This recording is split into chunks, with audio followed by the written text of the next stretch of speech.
Wonderful. Let's go!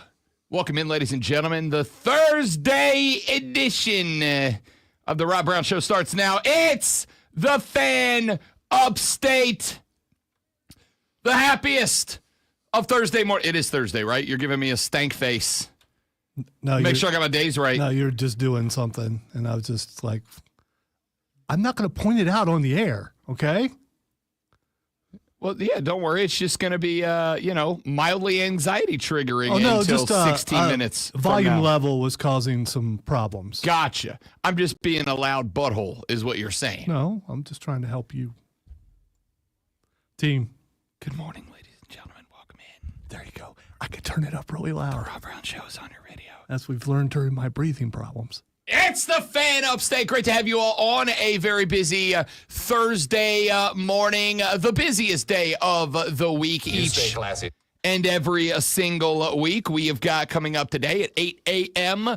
the lovely Lulu Kesson, who will come by to talk South Carolina Gamecock athletics with us and enjoy it because you probably got 2 weeks of baseball left, and then it's just off season football the rest of the year. The Gamecocks, of course, hosting the number one team in the country in college baseball this weekend as the LSU Tigers make a trip from down in the bayou up here to lovely South Carolina to take on the Gamecocks. They got the win over Winthrop earlier this week.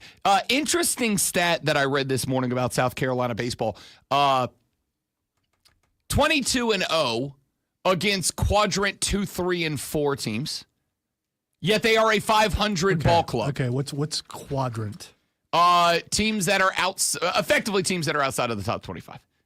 Quad stacks are quality of opponent, basically, and they break it down into 4 boxes. So you believe that everyone knew what that was? It's a very big basketball March Madness term. Yes, like quad 1 in basketball is a huge thing. It's usually like the defining factor of what an opponent is. So the same is used in baseball. It's basically and effectively a way to break down the toughness of your schedule and to rank your dubs and L's accordingly. So the quad 1 record for South Carolina, the quad 2, 3, and 4 record for the Gamecocks is immaculate. It's just they've lost a bunch of games to teams that are good, is basically what that says. So they get number 1 Louisiana State University this weekend at the crib. And obviously, Paul Mainieri's job, just season 1, Paul Mainieri's job is on the line. Is he going to be let go? Would he not be let go? I'm not 100% sure, to be honest with you. The answer for me is if it wasn't for a $5 million buyout, the answer would be absolutely yes. But it is a $5 million buyout, and that is a large chunk of change to throw at one guy from your athletic department, considering how tight finances are for every college athletic department nowadays. That is something that has got to be addressed. So we're going to talk with Lulu Kesson about that coming up at 8 a.m. Last week when Lulu joined us on the radio program, I asked her, do you think Paul Mainieri is done? And her answer was effectively that. Without a $5 million payout, yes. With the $5 million separation fee, that's probably a little bit less likely. A week later, a home series loss later, and now with the number 1 team in the country coming to pile on, potentially. We'll see if Lulu Kesson has changed her mind. At 8:40, Rashad Beard of the Panther Nation podcast is going to swing by for a few minutes. Last night, the NFL dropped its entire schedule for the season over the course of the day today. We will take a look at and break down the Panthers' schedule. Over the course of the day today, we will take a look at and break down the divisional schedule for the NFC South. Over the course of the day, we will take a look at some of the highlight and lowlight games on the schedule for the 2025 National Football League season. And at 8:40, Rashad Beard of the Panther Nation podcast is going to pull up. We'll take a look at the Panther schedule with Rashad, get his knee-jerk reaction. This is the third consecutive season. The third consecutive season where the Panthers will start their season on the road. And not only are you starting on the road, but you are starting on the road against a team that a lot of people are very interested in this year. That, of course, are the butthole of America Jaguars. They'll be the Panthers at Jacksonville to open up the season, taking on the newest Jag, Travis Hunter, along with former Clemson quarterback Cade Klubnik and their new head coach. No. Not Cade Klubnik, Trevor Lawrence. Those are different people. Former Clemson quarterback Trevor Lawrence, current quarterback Cade Klubnik is a guy that we talked about yesterday on the radio program. And almost as if Lonzo and I are influencers, yesterday evening, I was scrolling some of the college football news and information websites on the old interwebs. And Clemson was a major discussion yesterday. A lot of folks talking about Los Tigres yesterday. So we'll pick up where we left off with yesterday's conversation about where we expect the Tigers to be. I saw a few win-loss total projections, predictions, and prognostications for this football team to the point that I started kind of putting them together. The average win-loss projection for Clemson this year, based on the sites I was looking at last night, it looks like the average win-loss projection for Clemson is 9.5. I saw a couple of they could be undefeateds. I saw those sites were usually bordered with an orange banner, but I saw a couple of they could be undefeateds. I saw a few 11-1s. I saw a handful of 10-2s, a handful of 9-3s, and a couple of 8-4s. I don't think 8-4. I think this team on talent alone is 9-3. Just on talent and schedule alone, this team is 9-3.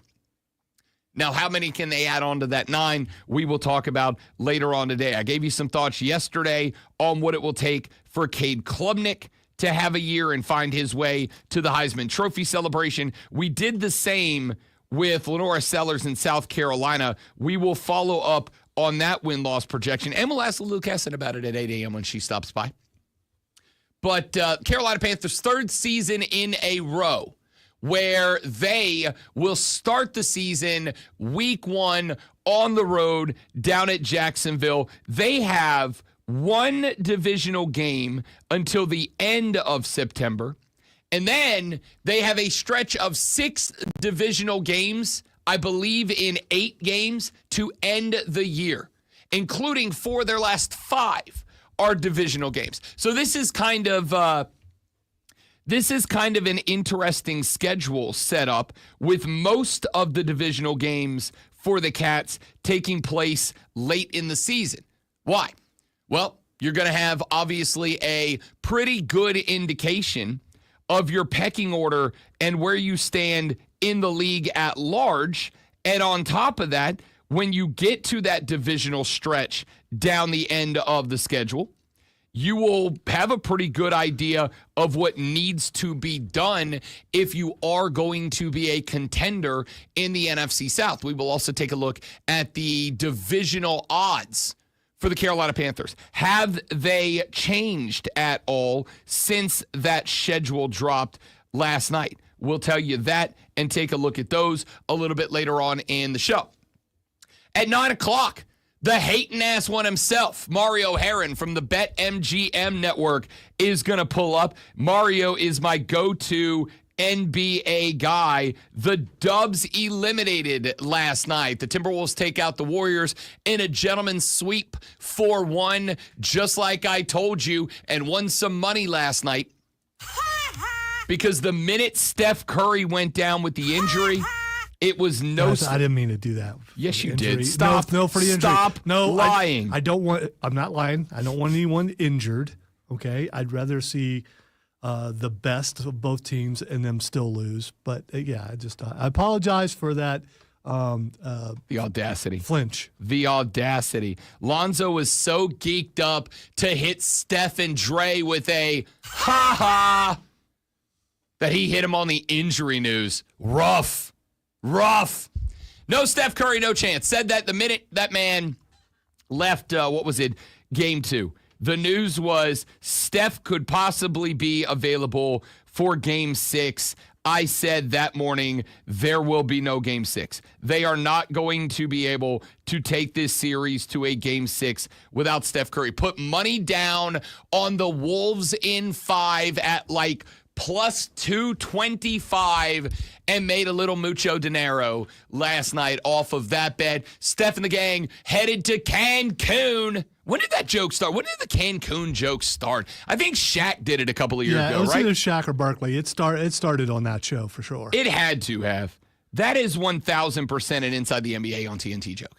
And for the record, we all love it. It's very funny. It's very funny. So Steph, Draymond, and it is one thing when you really like a player, and then that player turns out to kind of be a b-hole away from sports, right? Like you kind of have to rectify your love of the player and separate that from the fact that you just found out that that guy sucks as a person. Like that's a tough spot to find yourself in. It is entirely different when you really like a player and then that player just completely lets you down as a player. What the hell is Jimmy Buckets, man? What is Jimmy Buckets? How is it 2 games in a row without Steph? 2 games in a row where Jimmy Buckets had an opportunity to make himself a Golden State icon. 2 games in a row where Jimmy Buckets had an opportunity to become the Warrior. This is the reason they got the guy.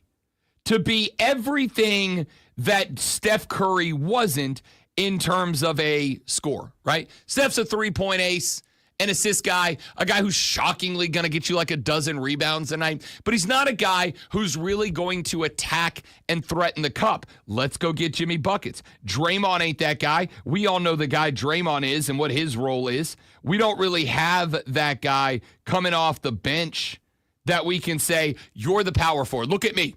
You're the slasher now. We don't really have that guy. So let's go get Jimmy Butler up out of Miami. He can be that guy. They go get that guy, and for whatever reason, over the past 2 games with no Steph Curry, Jimmy Butler became not that guy. He just became a guy, just some guy. It was sad. It was pathetic. It was sad.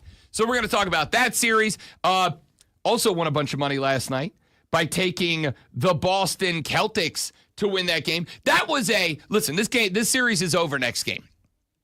The series is over in 6. Back at Madison Square Garden, it's going to be loud. It's going to be obnoxious. You know what last night was? Last night for Beantown was a win one for the Gipper game. That was a pretty big win, though. It was a big win. I mean, they won by a lot. They did win by a lot. Derek White did Derek White stuff. Jaylen Brown did Jaylen Brown stuff. Derek White and Jaylen Brown doing Derek White and Jaylen Brown stuff allowed other guys to step up and do some stuff. Like there was a lot to be impressed by Boston last night. But I genuinely feel like that game was 1,000% driven by let's go win one for the Gipper. In this case, the Gipper being Jason Tatum in his shredded Achilles tendon that is going to not just keep him out for the rest of keep him out for the rest of this year, as if it's going to be longer than one more game.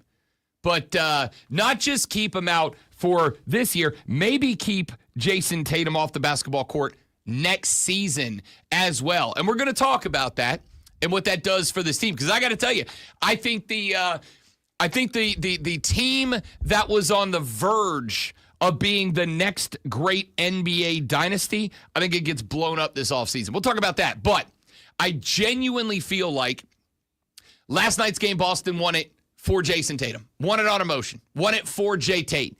And I think going back to New York City, that emotion can only carry you so far. And while White and Brown were great, now we've seen it. Now we've seen what they look like sans Jay Tate. Even with Porzingis in there, I don't think Boston's got it. So coming up at 9 o'clock, we'll talk to Hayton S. Mario about that and a whole lot more. But we are going to be slammed up busy today when we come back here in just a moment from now. The Panthers' schedule did get dropped last night, along with the other 31 teams in the National Football League. Carolina is going to have to be hot up out the gate if they want a chance at the division. Now, the divisional games don't come later. But Carolina, despite having the 5th easiest schedule in the NFL, according to opponent win percentage from last year, they are going to have to hit the ground running. Because if they're not hot early, the middle of the season could get rough. Let's talk about that schedule and what it looks like when we come back. Rob Alonzo and you on the Rob Brown Show on the Fan Upstate.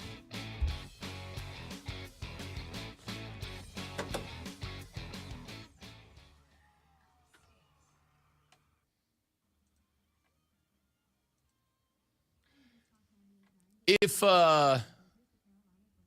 somebody else does do the thing and one of us takes the boot, my fear is it's going to be you because you were logged in first.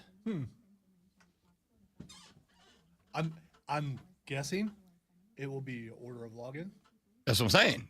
No, it would kick the first off. I think we'll go in reverse. You think it would kick the most recent login off? I think so. Yes. Here's the thing. I don't believe it. I was here. I witnessed it, and I still don't. I don't believe that's what it was.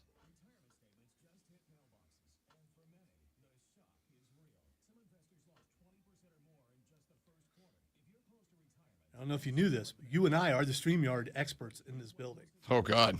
No. Does any of that make sense? No. It doesn't make sense. I think someone did something. No, but my favorite thing about the internet is that very little does.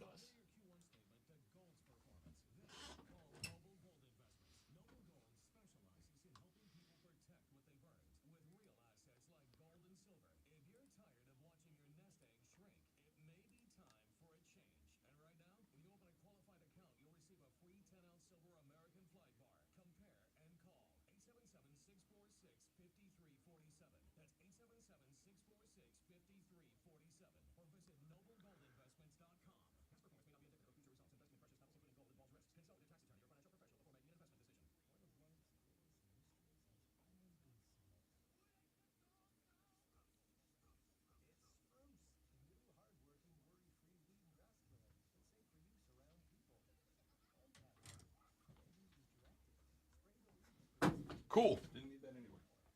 The fact that there are still people logging in is interesting. Yes, it is. Although I can check and see if someone's still streaming. Pretty easy to do, actually.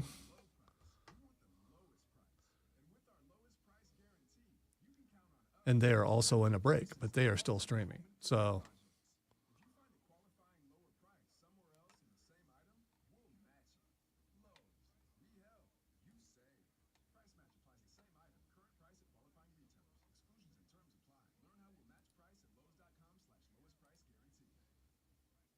it must stink if you're flipping around trying to listen to someone who's not in commercials and everyone and all of us basically go to break at the same time. Never really thought about that till now, but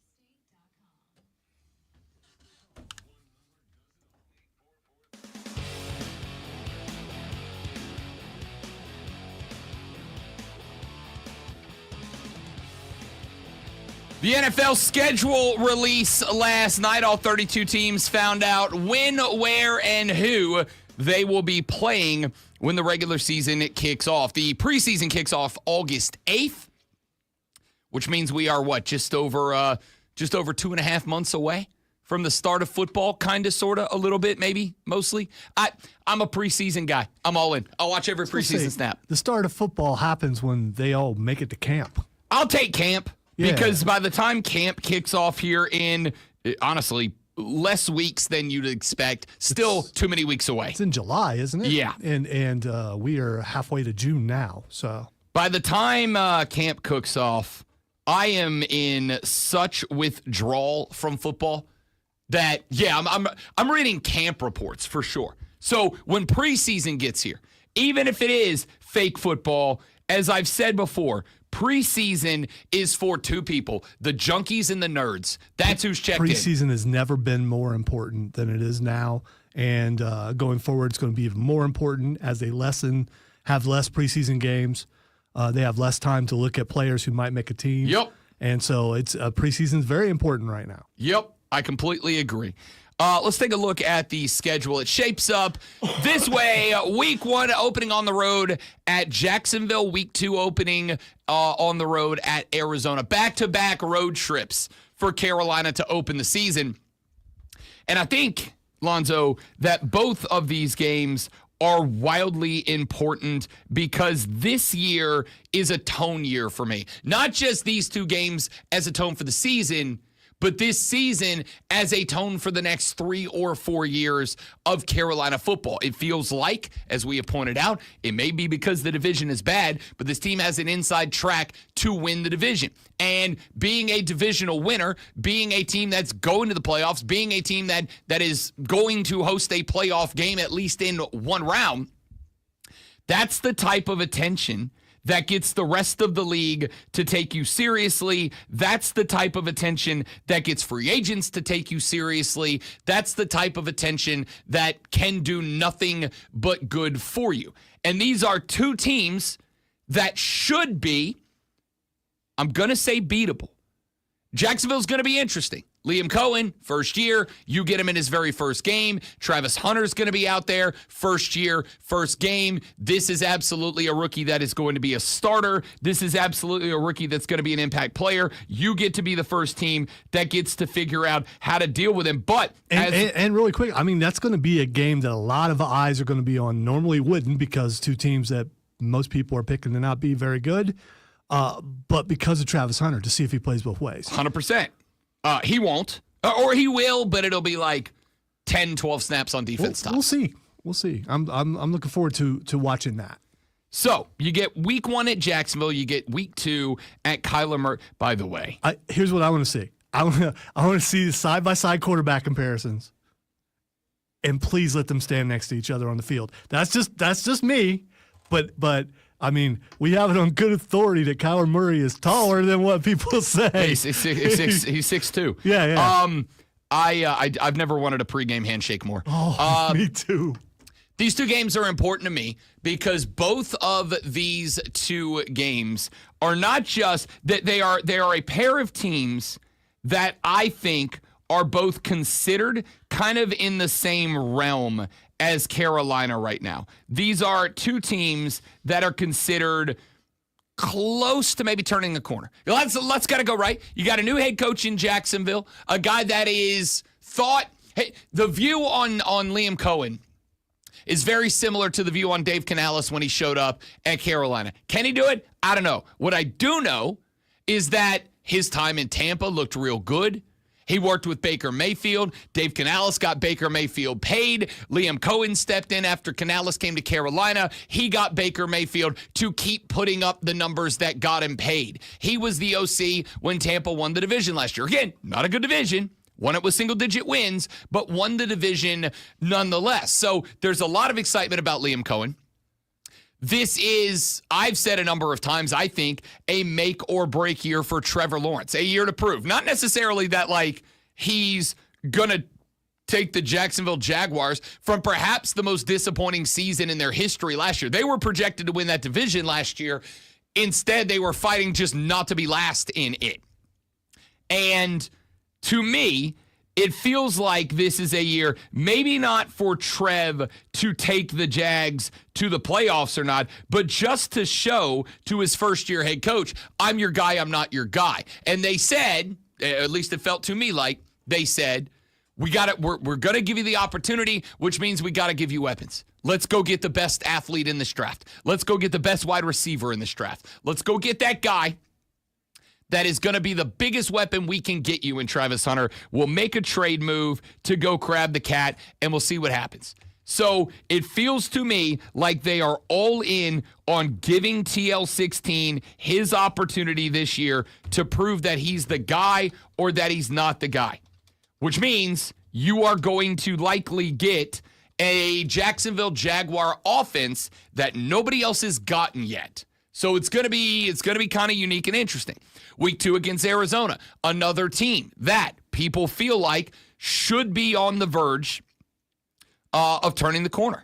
Should be on the verge of turning the corner. Should be a team that's getting closer to where they want to be. There was obviously a lot of drama there. Arizona started or had like a 4 or 5 game win streak in the middle of last year, but then they turned around and dropped 5 of the last 7. Granted, most of those were to playoff teams, but they did have a loss to Carolina down the stretch last year. Overtime loss, but an overtime loss to Carolina down the stretch. A lot of people looking at Arizona as if they should be an improved team that is trending upwards as well. So this is kind of an interesting little triangle of squads to start the season. If you can grab both of those, or at least go 1-1 in those two, September 21st, opening division game. September 21st at the Crib, taking on the Falcons. You want to have a little momentum coming into that game. You want to have vibes coming into that game because that is another team that a lot of people are high on this year. That is a team that a lot of people think is got an opportunity. They move on from Kirk Cousins. Michael Penix Jr. is going to be the week 1 starter for this team. Not all, but a lot of Arizona fans are very excited, think that Michael Penix Jr. could be the guy that they've been waiting for at QB1. If Atlanta develops any sort of rhythm in their opening 2 contests, Atlanta's got Tampa in a divisional opener and then at Minnesota. Minnesota's going to beat Atlanta in week 2. That's just a better football team. So they'll be coming off an L. Carolina could be 0-2, 1-1, 2-0 at that point. If you got a little momentum and you can get that divisional win out of the gate, especially if Tampa gets Atlanta, right? Because then you can start Atlanta 0-2 in the division. You got to be feeling real good at that spot. September 28th at New England. So 3 of your first 4 games on the road. October 5th, back home against the Miami Dolphins. Miami Dolphins. God, I hate that song so much. Back home for Miami, October 5th. A team I don't know what the hell to make out of them. I don't know what to make out of this team. They do have the most accurate quarterback in the National Football League, Tua Tagovailoa. But, of course, this year, I think, is the year, much like Trevor, this year is the year that I think Tua really kind of has to establish himself as either a guy who can do it or a guy who can't. We know Tyreek Hill was unhappy at the end of the season, the way that it shaped up. We know that Miami last year was, I would argue, the biggest disappointment in the National Football League. This was a team a lot of people thought were going to be ready to contend for a Super Bowl. Instead, they were not very good. It is also a year that I think a lot of people, myself included, were all in on Mike McDaniel as a head coach. Like not as a guy, but like as the head coach, as potentially the guy who is going to take over as the offensive genius in the National Football League. And last year that offense had stretches where it just looked inept. Now, a lot of injuries, a lot of question marks about Tua and his head injuries. Like, there was just a lot going on. This is a rebound year for Miami. You got to go to Miami, but it is early in the year. Will they have developed anything? We will see. After Miami, you stay at home for your first back-to-back homer. Dallas coming to town for the second time in 2 years. All right, so far, which is the game that you're thinking about going to? Would it be this game against Dallas? I think it's Atlanta, right? I think it's the home opener against Atlanta. If you're talking about now, are you talking about as Well, like? you definitely want to go see the Saints because you usually do that. Oh, I go every year. Yeah, Yeah. But I mean, the team that's coming in, the team that's coming in that has the best chance of taking over the stadium, unfortunately, Dallas. is Dallas. But that's true of every game Dallas plays. That's true of every road game for Dallas. I'd be curious because I only know a couple of Dallas people, and they're not bad people. And I've heard that Dallas fans are obnoxious and ridiculous. It might be a game to go to find out if it's real. I mean, to be out there amongst them and find out if they're punks or not. I've been to Dallas games. They are. I've been to like 5 Dallas Cowboys games. They are. You and I judge people differently, so I mean, I'd just be curious about what I think about it. The Cowboys game will be an interesting one, especially if and again all of Dallas, all of football for Dallas is going to be determined on can CeeDee Lamb and George Pickens get along. If those two guys can get along, that offense could be exceptional. Like I know we all like to poo-poo on Dak Prescott. Let's not sit here and pretend that Dak Prescott doesn't finish every year with really good numbers. Yeah, he's pretty good. He's pretty good. Playoffs, that's a totally different story. But I mean, regular season, he's pretty good. He's got now 2 big-time outside wide receiver threats. I don't know if they can coexist. And even if they can't, I don't know that week 6 is going to be the boiling point, if they will have hit the boiling point there. If Dallas has both of their wide receivers on the same page, if Pickens is good with CeeDee being number 1 and not him, if he's good within the system, that could be a nightmare game for the Carolina Panthers. If you are a fan of a team like Dallas or any other team that's playing Carolina this year, are you penciling it in as a win? I mean, do you automatically believe you're going to beat the Panthers? Have they improved enough to where people can't do that? I think we'll know week 1. I mean, I'd like to think so based on the conclusion of last year.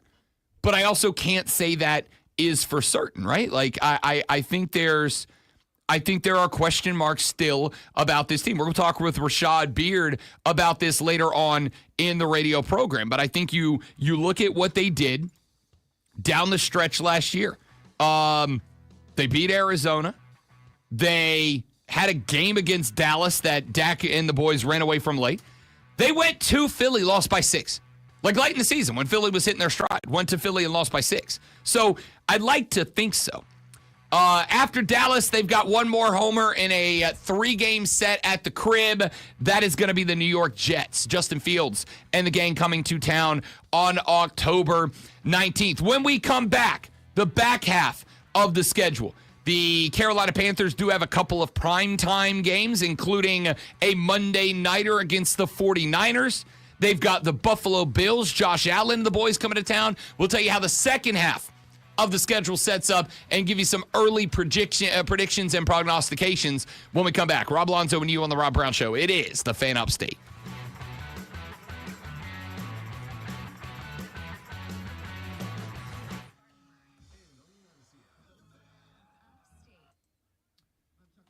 A lot of y'all on the stream, very quiet in the chat this AM. What's everybody doing?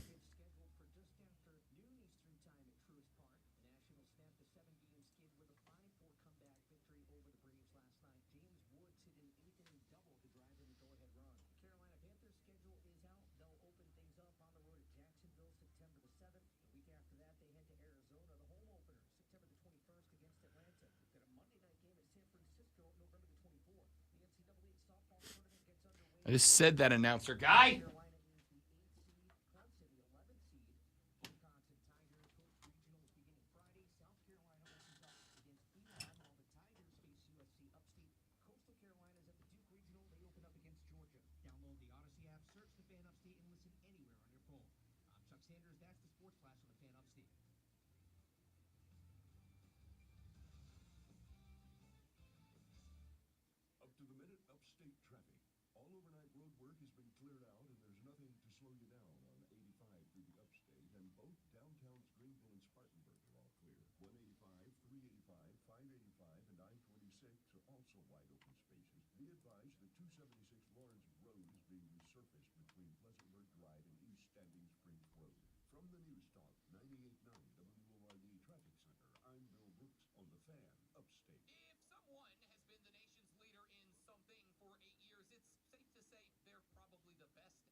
joint pain. QC Kinetics uses regenerative cell therapy to restore the tissue in your achy joints and make them achy no longer, using biologic growth factors to regenerate that connective tissue that prevents joint pain and gives your joints new life. And the best part, no drugs, no surgery, no downtime. It is an all-natural, cellular level option with lasting relief. And the patient satisfaction are nothing shy of astonishing.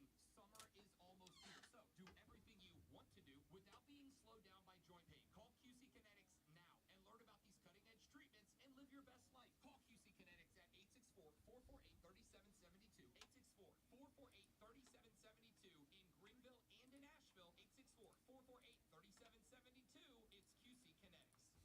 They say all roads lead to Rome, but Hub City, all roads lead to Fifth Third Park. Watch the Hub City Sparkbirds take on the Rome Emperors May 20th through 25th. Get your tickets and join the baseball feast. Tickets on sale at hubcitysparkburgers.com. I'm still going for it, even with higher stroke risk from atrial fibrillation, an irregular heartbeat not caused by a heart valve problem. Over a 3-year study, Eliquis apixaban tablets reduced stroke risk better than warfarin, and over 97% of Eliquis patients did not experience a stroke. A first stroke occurred in 2.9% of warfarin patients versus 2.3% of Eliquis patients. Don't stop taking prescription Eliquis without asking your doctor. It may increase your stroke risk. Eliquis can cause serious and in rare cases fatal bleeding. Don't take Eliquis if you have an artificial heart valve, abnormal bleeding, or antiphospholipid syndrome. While taking, you may bruise more easily or take longer for bleeding to stop. A spinal injection while on Eliquis increases risk of blood clots, which may cause paralysis, the inability to move. Get medical help right away for unexpected bleeding, unusual bruising, or tingling, numbness, or muscle weakness. Medications such as aspirin products, NSAIDs, SSRIs, SNRIs, and blood thinners may increase bleeding risk. Tell your doctor about all planned medical or dental procedures. Learn more at Eliquis.com or call 1-855-ELIQUIS. From the Ingalls Market Studio,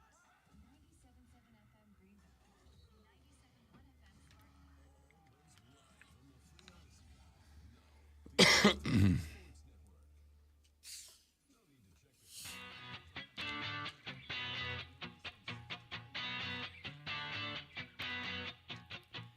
Spartanburg. The second half of the Panther schedule, primarily the back half of the Panther schedule, gets very interesting. We left off with the 3-game slate at the crib, Miami, Dallas, and the Jets. That takes you through the middle of October. Let's pick up from there. October 26th, Josh Allen and the Bills come to town. That's a measuring stick game. That game is going to be a where are we game. Now, we may have a pretty good indication based on the record at that point. If Carolina's sitting in that Buffalo game with a winning record, which is very possible, and also it's very possible that they aren't. But they are sitting with a winning record after that 3-game home set. When the Bills come to town, I think that Bills game becomes a measuring stick game. The Bills are going to be, and again, a lot of moves left to be made. A lot of signings, a lot of cuts, some possible trades, etc. Could come down the pipe between here and there. But the Bills are, as they have the last couple of years, going to have one of the 3 shortest odds in the AFC to make the Super Bowl. Again, this team is still very good. Measuring stick game. Week 9 on the road at Lambeau. Green Bay host Carolina. Again, another measuring stick game. I am not sailing with Green Bay the way a lot of people are. I think it's going to be a good team, but I've seen a lot of people who are already wanting to write Green Bay into the NFC Championship game. I'm not there yet. I think they're going to be good. I think they're going to be plus 500 by a few games. They're not going to win the North. I think Detroit's winning the North again. But I think it is a good game, and I think this game could be detrimental to Carolina based on where we are with the defensive backfield. This is a part of the season where J.C. Horn could be unavailable. He's usually dealing with injuries around this time. Has he not? Am I wrong? I know. Let's be a little more positive. It's also November in Green Bay. Might be a little snowy, might be a little messy. Could be a gross weather game. You're not wrong. This is a challenging game on the road. And then we hit the stretch. November 9th, back home, the New Orleans Saints. This team's going to stink. This should be an auto win for Carolina. That's how bad this team's going to be this year. That being said. Who's the quarterback at that point? Great question. Great question. I don't know the answer. I got to ask the Talking exact. about for the Saints. No, not for I the know who Patriots. you're talking about. I know who the quarterback's going to be I was for clarifying Carolina. for everybody else. My special baby boy, BY, will still be the quarterback as he will be balling out by that point. I don't know. My prediction is Spencer Rattler is going to start week 1, and then after that, I got no clue. There's a lot outside of New Orleans. I'm not talking about Saints people. I'm talking about like the national coverers. There's a lot of people who have said their opinion on Tyler Shuck has grown quite a bit in the last couple of weeks. I've seen things where Tyler Shuck is starting the season. If not, and then it's Spencer Rattler at this point. If things are going bad for the Saints, then you get a rookie quarterback in there, which could be good for the Panthers. It could be very good for the Panthers. It should be a win. But again, this is the first divisional game. You have a divisional game in week 3. You do not have another divisional game until week 10. That is November 9th when the Saints come to town. You turn around to run it back. Another divisional game, this time at Atlanta on November 16th. You will be visiting the Falcons. Again, same situation, same conversation we had earlier. I do not know what the Falcons are going to be. Bijan Robinson is a dog. We know that. That guy's an absolute weapon. But will they be better on the outside? Will it be the year Kyle Pitts finally gets it right? Will it be another wasted year for him? I don't know what Atlanta's going to be yet. We're going to have some talks about the Falcons moving forward. Good offensive line, good run game. Is Michael Penix Jr. going to be the guy? Will the athleticism and will the knee hold up for Michael Penix Jr., right? Like, that's part of the reason that Atlanta rolled out Kirk Cousins for as long as they did last year, was let's give Michael Penix Jr. as much time to get that knee right as he can. Will it still be good by November 26th?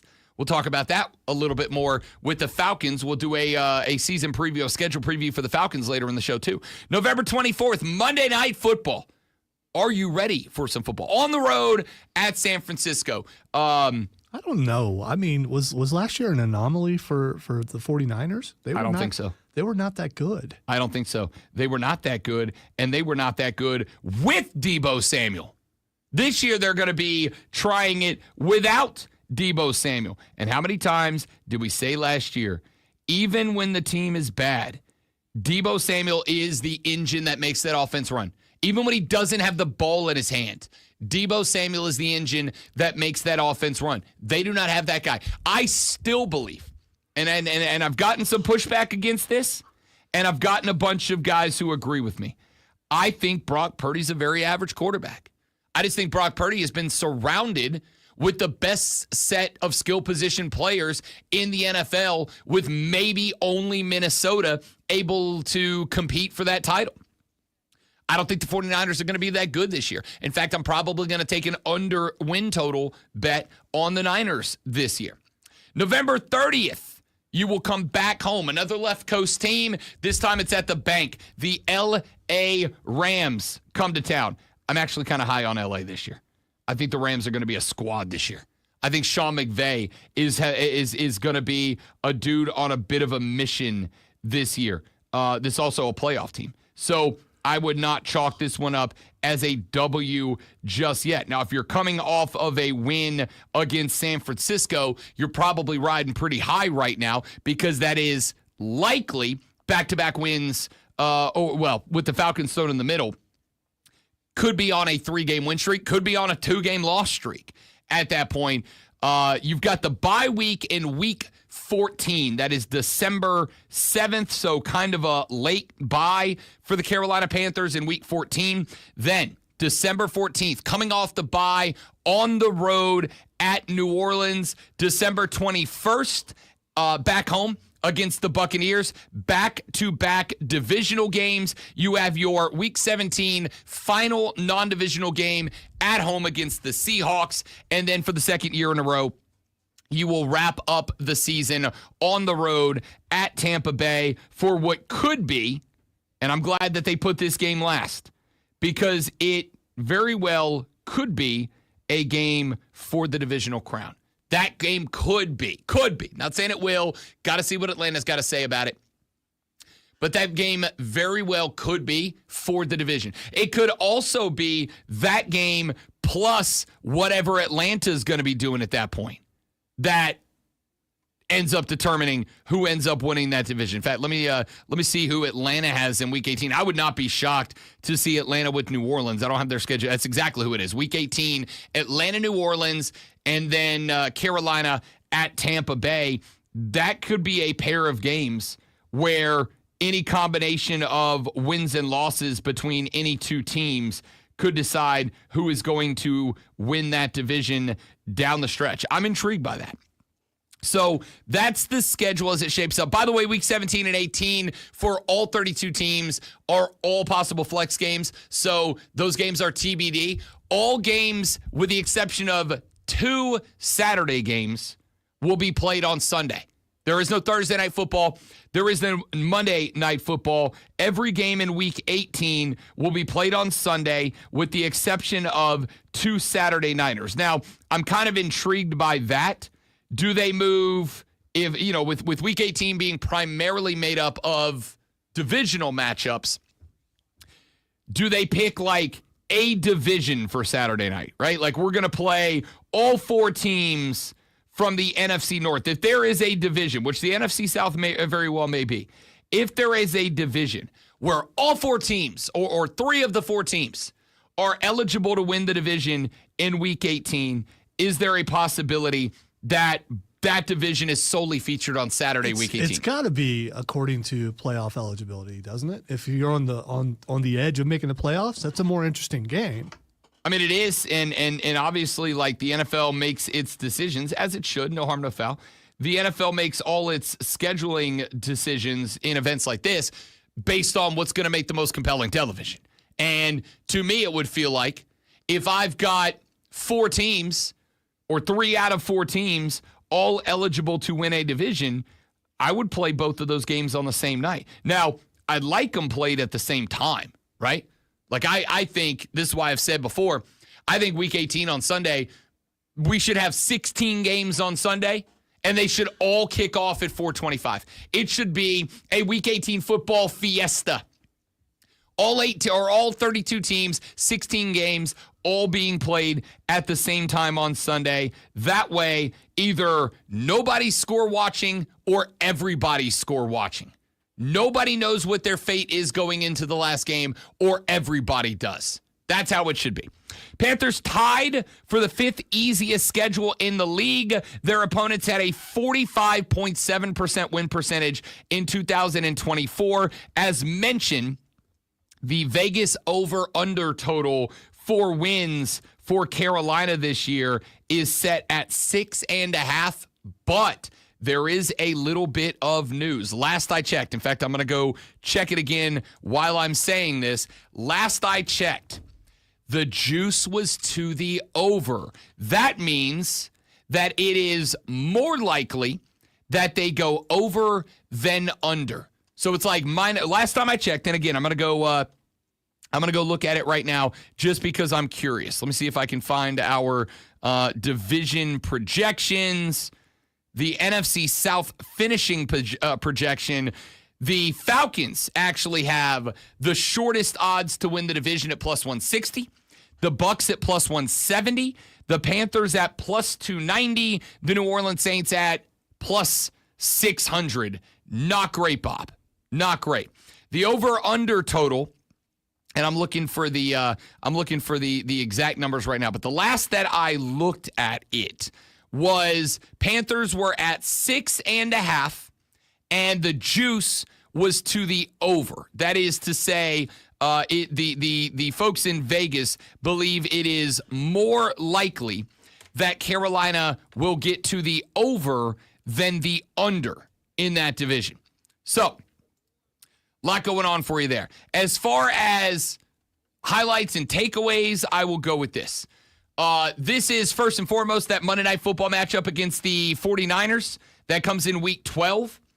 That is the first primetime game for the Panthers in 2 seasons. In fact, the Panthers were the only team in the NFL without a primetime game this year. This year, there are 3 of them. The Browns do not have a primetime game this year, which makes sense. The NFL wants to keep them out of the spotlight. Shockingly, the Titans do not have a primetime game this year, despite having the number 1 overall draft selection in Cam Ward. No primetime game for the Tennessee Titans. Lonzo, can you guess who the only other team in the NFL without a primetime game is? Don't think too hard. I'm saying it. Correct. Wow. It is the New Orleans Saints. Carolina does get a primetime this year. I'm completely shocked that the Panthers got a primetime game. I'm not. And I'm not, especially because the NFL loves to put former players of teams up against their team in the prime time. Right. You got Christian McCaffrey. All right, and I love McCaffrey, but what are the chances he's playing in that game? Not great, Bob. Yeah. Not great, Bob. The injury bug has officially caught up with McCaffrey. But we'll see. We'll see. Maybe last year wasn't it wasn't an anomaly. It happens every year. Jacksonville, number 1, opening, week 1, I should say, not number 1, week 1. Interesting. Trevor Lawrence, number 1 overall draft pick in 2021. Bryce Young, number 1 overall draft pick in 2023. There's also one more storyline in this game. Travis Etienne and Trevor Etienne in this game. So you got the brothers at running back. You have got the debut of 2 top 10 picks at wide receiver. Travis Hunter for Jacksonville. And, of course, Teteroa McMillan for Carolina going up against each other. So I said earlier, like, 2 teams that are in a very similar position, right? Like, the only difference is that Dave Canales is going into year 2, whereas Liam Cohen's going into year 1. But 2 relatively new head coaches, 1 brand new, 1 relatively new. 2 quarterbacks that I think are very much in a prove-it year kind of position. 2 rookie wide receivers with a lot of expectations on them in year 1. 2 brothers at running back. Like, there's a lot here to be intrigued by. The first 4 games, 3 on the road, Carolina string of poor starts in the last couple of years. I think that is a key part of the season. But I would also say weeks 5, 6, 7, 8, 9 is very interesting as well. You've got Dolphins, Cowboys, Jets, Bills, Packers. The only potential breath of fresh air in that stretch is the Jets. And let's be real. With Justin Fields at the helm, who knows if the Jets are going to be bad again this year? Who knows if the Jets are going to be bad this year? If you can get through those games, let's say 3-2, I think 4-1 is probably unlikely. If you can come out of that stretch at 3-2, you can't be worse than 2-3. But if you can come out of that stretch at 3-2, I think we say this is a playoff team. If you can come, which means win the division, just so we're clear. There's no wild card coming out of the NFC South. But if you can go through that stretch 3-2, I think you've got an opportunity to win that division. The other stretch of games that is very interesting, you've got Tampa Bay twice in the final 3 weeks. You go 2-0 against the Bucs at that spot, 8-9's the worst, 9-8's on the table at that point. That division's going to be settled in the final 3 weeks. We will see. 5th easiest schedule in the NFL. We just broke it down for you. We'll ask Rashad Beard about it in a couple of hours from the Panther Nation podcast. When he swings by, we'll ask Lonzo, hey, Lonzo, what's happening in the world of sports with this Sports Flash? Why, I'm glad you asked, Rob. Even without Jason Tatum, the Boston Celtics have extended the series with a 127-102 win over the New York Knicks at home. Derek White scored 34 and Jaylen Brown had 26, while Peyton Pritchard added 27 off the bench. The Knicks lead the series 3-2 with Game 6 tomorrow. Minnesota Timberwolves eliminated the Golden State Warriors with a 121-110 victory last night. Julius Randle had 29 with 8 boards, and Anthony Edwards added 22 with a dozen assists, and the Binky goes home. The Toronto Maple Leafs face elimination in Game 6 after the Florida Panthers claimed Game 5 with a 6-1 win. All 6 goals were scored by different Panthers, while Sergei Bobrovsky scored all but one of the 32 shots he faced, stopped all of one. Yeah, because if he scored all of that's live. Game 6 is tomorrow night. Hour number 2 of the Rob Brown Show is next.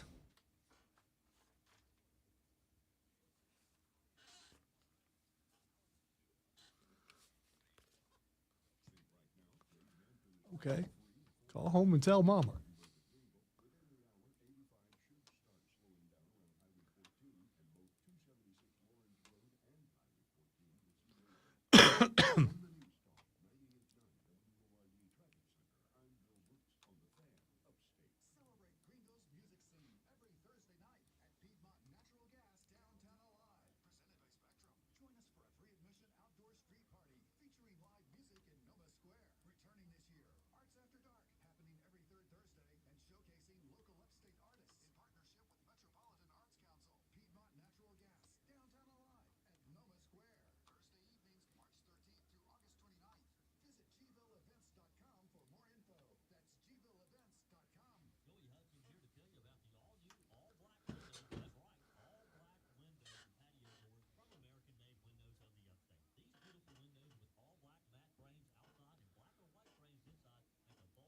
I'll be here, Zach. You'll be there, Zach. We'll have words. Unique and unlike any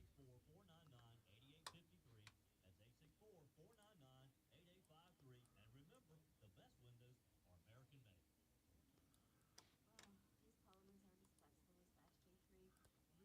on the Fan. BetMGM Tonight is the red zone for casual and hardcore sports fans. Live sports betting updates for all of the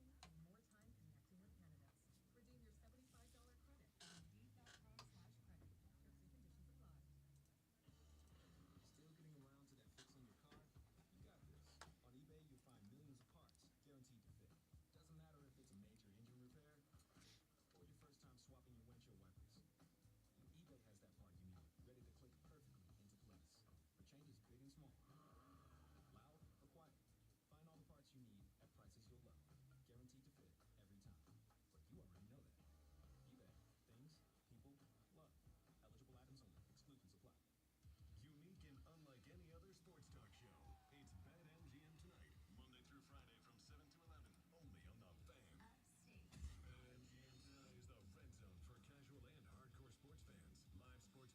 TigerNet.com joining us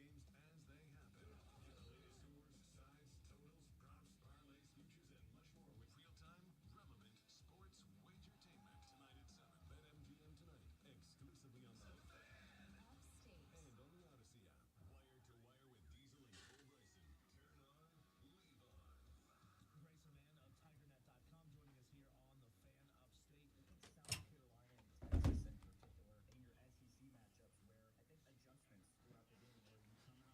where you come out and you feel like you have a solid game plan. Two to three L's for the Ravens this year.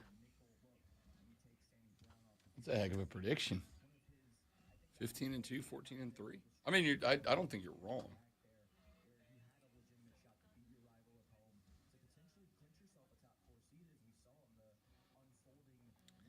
I don't know, Steven. I'm going to go a positive 75%. If I move too fast or I talk too loud, if I move too fast, I have trouble breathing. I had trouble with the stairs again this morning. And that's the main problem with it. But if I'm getting a little more projection now without coughing, but there's still a tickle there. I'm going to make a mistake and laugh out loud or something, and I'll cough for 25 minutes straight. And I forgot to take my medicine this morning. But I wasn't about to turn around and go back when I realized it. How did I not know that U.S. agent is Kurt Russell's kid? Really? I did not know that. Dude. Until right now. Look at them side by side, especially if you look at. I see it now. Somebody just posted pictures of it, and I'm like, holy crap. And they just did a last year they did the monster thing together as they played father and son. Yeah. Yeah.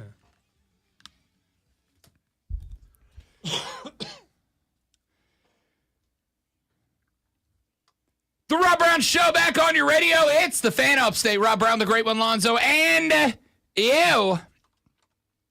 The Hub City Spartanburger text line is open. 844-326-36 844 FANFONE.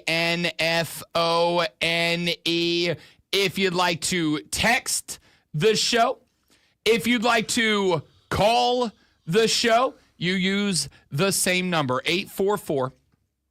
844-326-3663 is the number. If you would like to tweet the program, you can do it at The Rob Brown Show. That is my handle, at Lonzo on Word. If you'd like to give Lonzo 280 characters of wisdom, you can do so at Lonzo on Word. Do you actually type so much that you notice the limit? What I appreciate is that they have the little circle down at the bottom that like gradually fills up as you fill up the characters. And I know when it turns red, now it's time to start editing. You know, I gotta be like myself in real life. Brevity is key. Okay. Yeah. You can shoot Lonzo a message at Lonzo on Word. I am at The Rob Brown Show. That is for all of my social media handles. If you'd like to follow me there, you are welcomed and encouraged to do so. You can get it. Everybody up in here at The Fan Upstate. And don't forget, our stream is live at The Fan Upstate on Facebook, at The Fan Upstate on YouTube, at The Fan Upstate on Twitter, or The Rob Brown Show on Facebook, YouTube, and Twitch.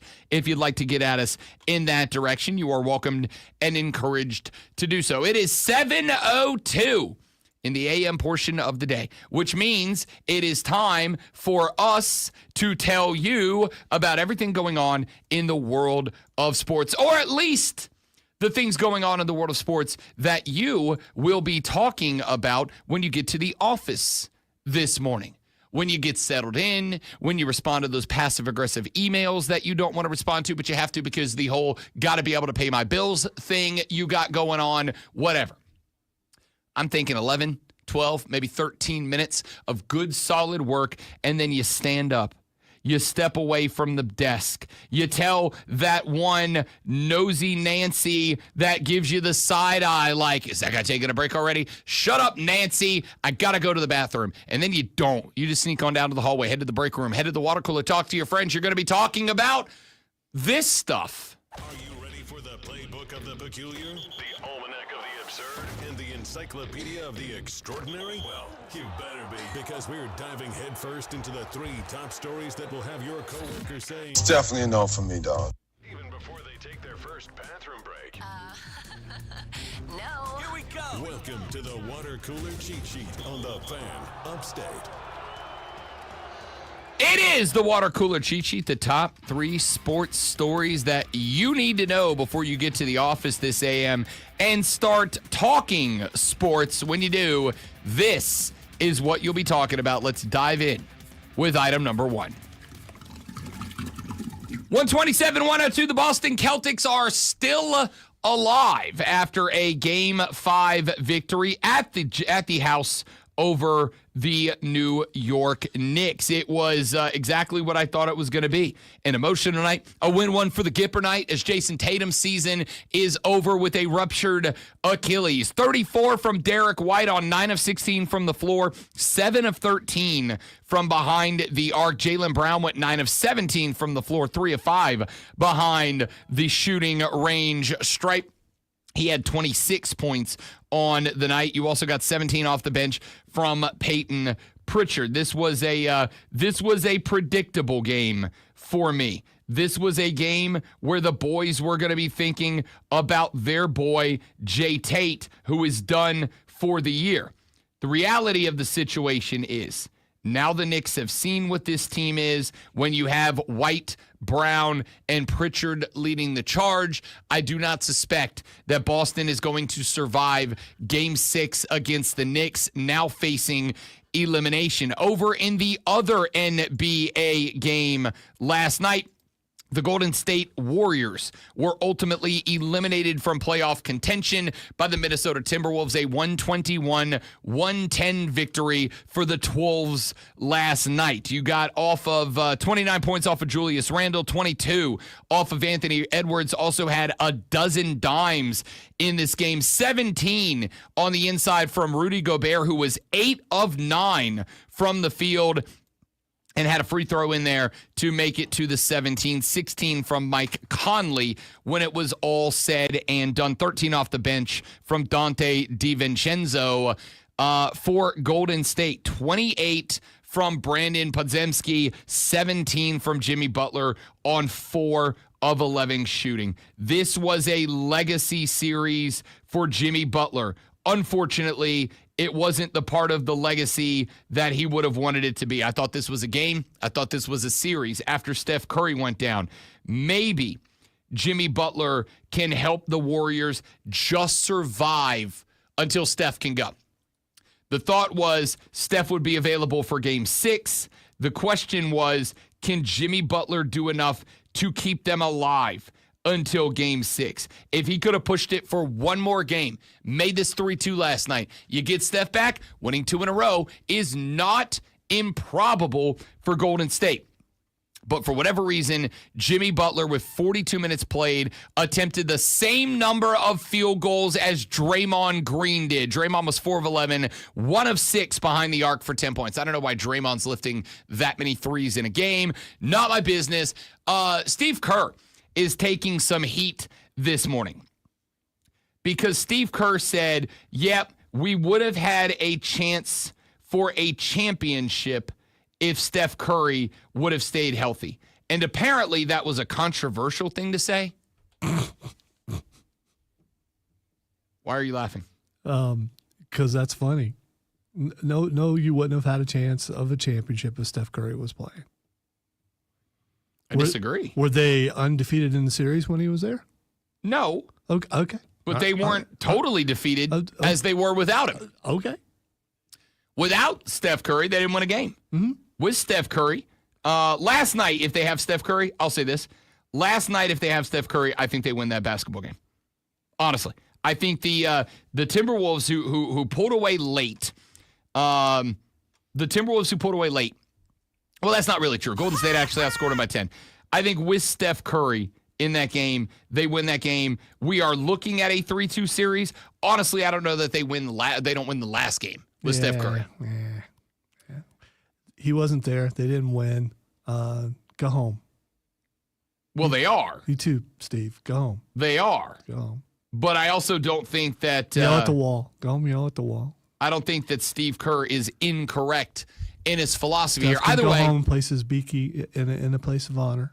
Doesn't And its own matter. little holder. You think he has a dedicated binky holder? Oh, without a doubt. I mean, he's rich. I mean, that's what those rich people do. At least I've heard tell. Noted. Over to the NHL playoffs, the Toronto Maple Leafs are now on the brink of elimination and might as well just go ahead and wrap it up and take it back to the crib. The Panthers win 6-1 last night. At the end of this game, the Florida Panthers had 13 different skaters that put a point on the board. They had 6 different goal scorers, and they had 5 players with an assist. Sam Reinhart had 2 of them last night. Sergei Bobrovsky, who has had a couple of questionable performances in this postseason, last night looked like Sergei Bobrovsky again. He faced 32 shots last night from the Toronto Maple Leafs. He stopped all but one of them. Bob is back for Florida. And if Bob is back, because, hey, goaltending wins you playoff games. That is why Carolina is where they are, because Freddie Anderson has been a stud, and Florida is getting better out of Sergei Bobrovsky the last couple of games. Look, Verhaeghe did not have a point in this game. Matthew Tkachuk had 1 assist in this game last night. Alexander Barkov had no goals, no assists. It was everybody else that was carrying the load for Florida. They had 3 goals out of defensemen last night. They had 2 assists out of defensemen last night. And Bob was a brick wall between the pipes. Florida just decimates the Toronto Maple Leafs 6-1. They are now up in the series 3-2, 1 more in Toronto before they take it back to Florida if necessary for a game 7. After what I saw last night, I would not be shocked for Florida to put it away. That was a back-breaking dub on behalf of the Panthers. 1-0, the Edmonton Oilers have eliminated the Vegas Golden Knights, the gentleman's sweep, 4-1 in that series. The one goal scored by Kasperi Kapanen. He gets the only goal of the game. It was the only goal that mattered. Stuart Skinner faced 24 shots, stopped all of that. Aiden Hill was actually remarkable on goal last night. 31 saves against 32 shots, including 3 power plays. That was a night. You know, we've talked about this, like one of my frustrations right now is that the Atlanta Braves keep getting performances out of starting pitchers that are more than good enough to win games, and they keep losing those games because they won't score runs. That for Vegas last night. Their goalkeeper did more than enough to win them that game, but they just could not find the net last night. Let's move on to item numero dos. The NFL released its schedules last night for all 32 teams. That includes, obviously, as they are one of the NFL's 32 teams, the Carolina Panthers. We now know the lineup for Carolina's opponents. They will open the season September 7th on the road at Jacksonville. It is back-to-back roadies to start the season for the Cats, as they will be at Arizona in Week 2. Week 3, September 21st, they return home to take on Atlanta before it's on the road to Foxborough to take on Mike Vrabel's New England Patriots. 3 out of the first 4 on the road for Carolina. They'll come back for a pair against Miami and Dallas on the 5th and 12th of October. On the road at the Jets on the 19th, the 26th. Josh Allen and the Bills come a-calling. November 2nd, it's back on an airplane, this time back to balmy Green Bay to take on the Packers. Divisional game number 2 does not happen until Week 10, November 9th, at home against the New Orleans Saints. The next week, divisional game number 3 on the road at Atlanta. The first primetime game in 2 seasons for the Panthers is Week 12, November 24th, on the road at San Francisco. They'll come back to the crib Week 13, November 30th, to host the LA Rams. Week 14, December 7th, is the bye. 3 out of the final 4 games of the year for the Panthers are divisional games. That includes December 14th at New Orleans. A week later, December 21st, at home against Tampa. You have got the Week 17 TBD against Seattle at the crib. And then Week 18 on the road at Tampa one more time again. If Carolina is healthy, if they can win the war of attrition, they have an opportunity to win 3 divisional games in the final 4 weeks. We will see if they are contenders. Rashad Beard will join us in about an hour and 20 minutes from now. We'll get his reaction to the schedule breakdown after the release last night. Let's get to item number 3.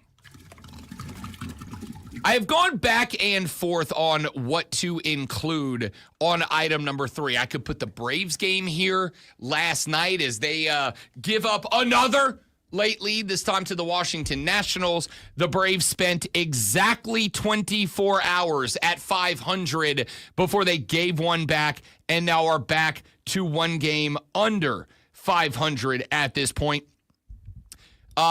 Here's what I'm going to go with instead. Ross Dellinger has released a very interesting article, and we are going to talk about this when we come back. He is down at Amelia Island, Florida, for the ACC spring meetings. He reported, and I went and checked it out, Representative Brendan Boyle is active online. Representative Brendan Boyle was part of the congressional committee that met regarding NIL regulations a few days ago.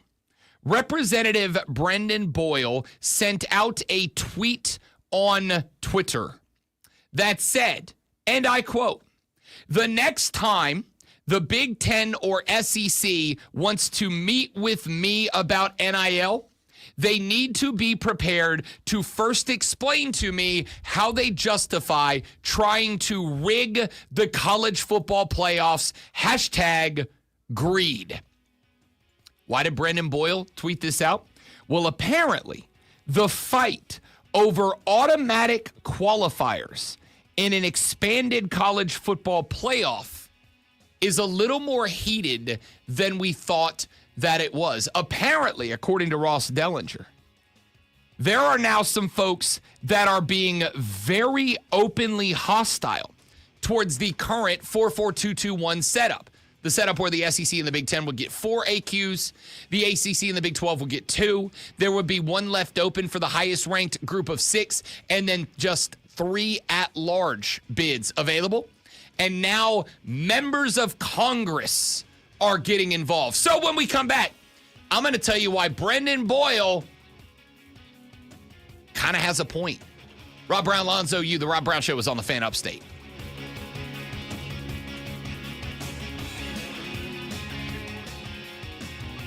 The bullpen was awful last night, Jacob. More importantly, I do not understand Snit's decision-making for the guys that he uses out of the pen.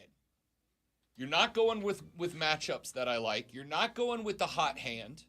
How do you not give Blewett a chance when he has been easily the best guy out of the pen for the last 3 weeks? Like, it is once again, it is on the players, because at the end of the day, you're a Major League Baseball player. I expect you to be able to go out there and throw, get us out of this inning, right? Get us out of this inning. But I'm also going to say, to some degree, it is a manager's job, it is a coach's job to set his guys up for success. And I just don't think Snitker did that last night or has been doing it over the course of this season. Like, I'm tired, man. But maybe that's just me. All right, quick 30-second break, guys. We will be right back. Please don't go anywhere.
Rob Brown Show on your radio. It is the fan of state. Rob Brown, the great one, Alonzo, and you. The fight amongst everyone in and some people outside of college football has begun.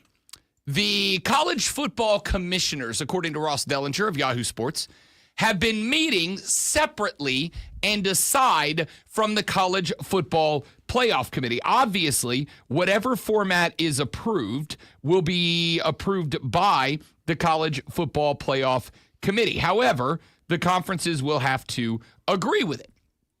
And so there will be a little leverage from the committee. There will be a little leverage from the conferences themselves, as they are the ones that are providing the teams that play in this event annually. But apparently, according to Ross Dellinger, it's getting a little heated. And the topic that has become the source of contention is the concept of the automatic qualifier. On Twitter, Ross Dellinger, a couple of days ago, sent out a tweet. The tweet said, there is growing B1G SEC support for a 16-team bracket, most notably a 4 SEC, 4 B1G, 2 ACC, 2 Big 12, 1 group of 6, and 3 at-large automatic qualifier bracket with season-ending interleague play-in games. 3rd place v 6th place, 4th place versus 5th place to determine amongst the SEC and the B1G who their second group of automatic qualifiers would be. The winner of the 3rd v 6th place game, the winner of the 4th v 5th place game in both conferences would join the top 2 teams in the conference who play for the SEC and B1G title game, assuming those games still take place. I imagine that they will. I don't know that they will have the pomp and circumstance that they have as years gone by. We'll talk about that later. But he sent out that tweet, and Brandon Boyle, who is a congressman from Pennsylvania, replied, quote, tweeted it, which means he retweeted it, but then added his own commentary as a secondary tweet. Said, quote, the next time the Big Ten or SEC wants to meet with me about NIL, they need to be prepared to first explain to me how they justify trying to rig the CFP, #greed. And obviously there was quite the reaction from social media to that tweet from Representative Brendan Boyle. Ross Dellinger said that of the litany of what he called, and I quote, issues festering within the college sports industry, end quote, which of course includes the House settlement, the antitrust settlement. It includes a presidential commission potentially being launched by Donald Trump. It includes a battle over NCAA governance, amongst others. He says the fight over the future of the college football postseason, the industry's most valuable asset, may be the one that garners the most attention and gets the nastiest. Dellinger writes on yahoosports.com, quote, negotiations among the Power 4 conference commissioners, they have started meeting separately from other CFP leaders, have produced disagreement. Discord lingers over the amount of automatic qualifiers designated from each conference. In fact, from ACC spring meetings, conference executives discuss postseason format with their athletic directors and their coaches, sharing with them that the latest negotiations between the Big 12, ACC, Big 10, and SEC, and though most have declined to reveal specifics, they did share their opinion on a 16-team playoff proposal from the SEC and Big Ten that will award each of the the top 2 conferences as twice as many automatic qualifiers as the Big 12 and the ACC. The SEC and the Big Ten would get 4. The Big 12 and the ACC would get 2. Dellinger quoted one unnamed athletic director as saying, quote, no one likes it. He then quoted NC State head coach Dave Doran as saying, quote, we are fighting for our spots. We believe we deserve 3 automatic qualifiers as a minimum. Do you though? Do you really? Do you? I think you think more highly of your conference than most people. Yeah, do. and they would say the same about you. They would say the same about the Big Ten. It's not like the Big Ten, as we have talked about over and over, has 3 to 4 good teams in it. They also have more teams than those other conferences. So So what? I So my question becomes, why does that mean that you are guaranteed playoff spots? because they have more money. No, that's why you are getting more playoff spots. Why do you think you should be guaranteed playoff spots? So that because you have more money, you can then get more money? And obviously, there's better football in the Big Ten and the SEC than there is in other conferences. I mean, there just is. No one is disagreeing. But the argument is that how in the hell can we ever expect to catch up if you guys are guaranteeing yourself at least twice as much money out of the postseason as we can get? You can't. And you know what? Sucks for those guys. Okay, cool. So just bleep everybody else. Let's just do the Big Ten and the SEC. I believe it's been, several years where have said that's where it's going anyway. So in order for it to get there, you got to do stuff like this to get it there, right? So that we are clear. Where I think it is going does not mean that's where I want it to go. Okay. This All is right. not me saying, All right. So let's make an effort. how many teams does the ACC deserve? I think at the end of the year, we should take a look at the best teams in America and pick the 16. Nobody deserves a damn thing. That's my point, right? Like in no other system, in no other sport, do we have this setup where anybody's guaranteed a damn thing. Like the frustration level for me here is, it is not just the guarantee that teams from these conferences, 4 of them from the top 2, 2 of them from the next 2, and everybody else gets 1 spot. Guaranteed. Everybody else is fighting for, there are less spots to be fought over from everybody else, which, by the way, includes the SEC and the Big Ten. There are less spots to be fought over by everybody else than the Big Ten is just guaranteed. I don't think there has been a year yet where I've thought the 4th best team in the Big Ten was a legitimate national championship contender. Yet, they're just getting a bid. I think the fight here doesn't come from the fact that these conferences refuse to admit the SEC and the Big Ten are better. I think the argument is there is no way for us to catch up if you guys are guaranteed to receive twice the revenue we make. It is 1,000% the rich get richer, and there is no fighting back from the poor. There is no way for the poor to fight back, because even if 6 consecutive 16-team playoffs are won by the ACC, they still only get 2 spots. Wow, the ACC is poor. I wasn't aware of that. In comparison to the Big Ten and the amount of revenue coming from the college football playoffs? Yes, that is correct.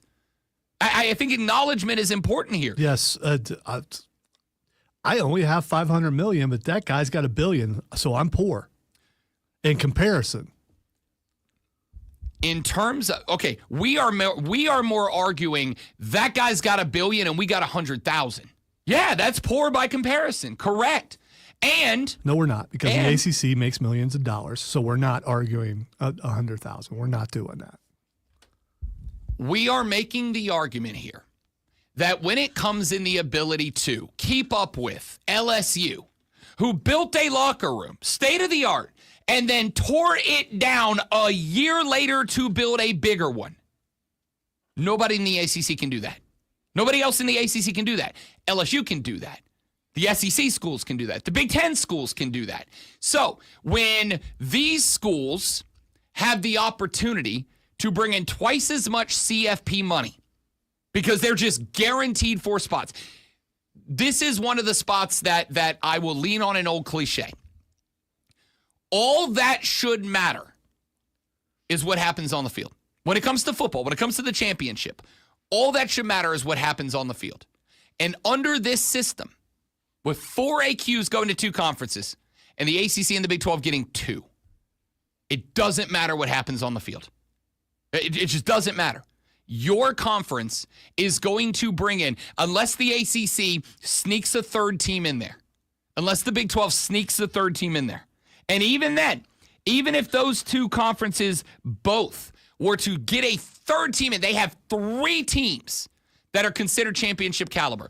If both of them get 3 teams in, still neither one of them is guaranteed to make anything close to what the SEC and the Big Ten make. How are they supposed to keep So up? you're saying the third team in the ACC would be better than the fourth team in the Big Ten or the SEC, so therefore they should get 3 teams. No, I'm saying if it happens. What I'm saying is your 4th best team has never been one of the best 16 teams. It's just not. Has the third best team in the ACC ever been the best It team? wouldn't matter if they are. That's the point.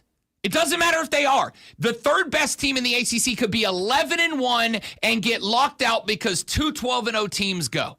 No way the third best team in the ACC It's is Lonzo. 11-1. You're sticking on the audacity of hypotheticals. The hypotheticals are what matter here.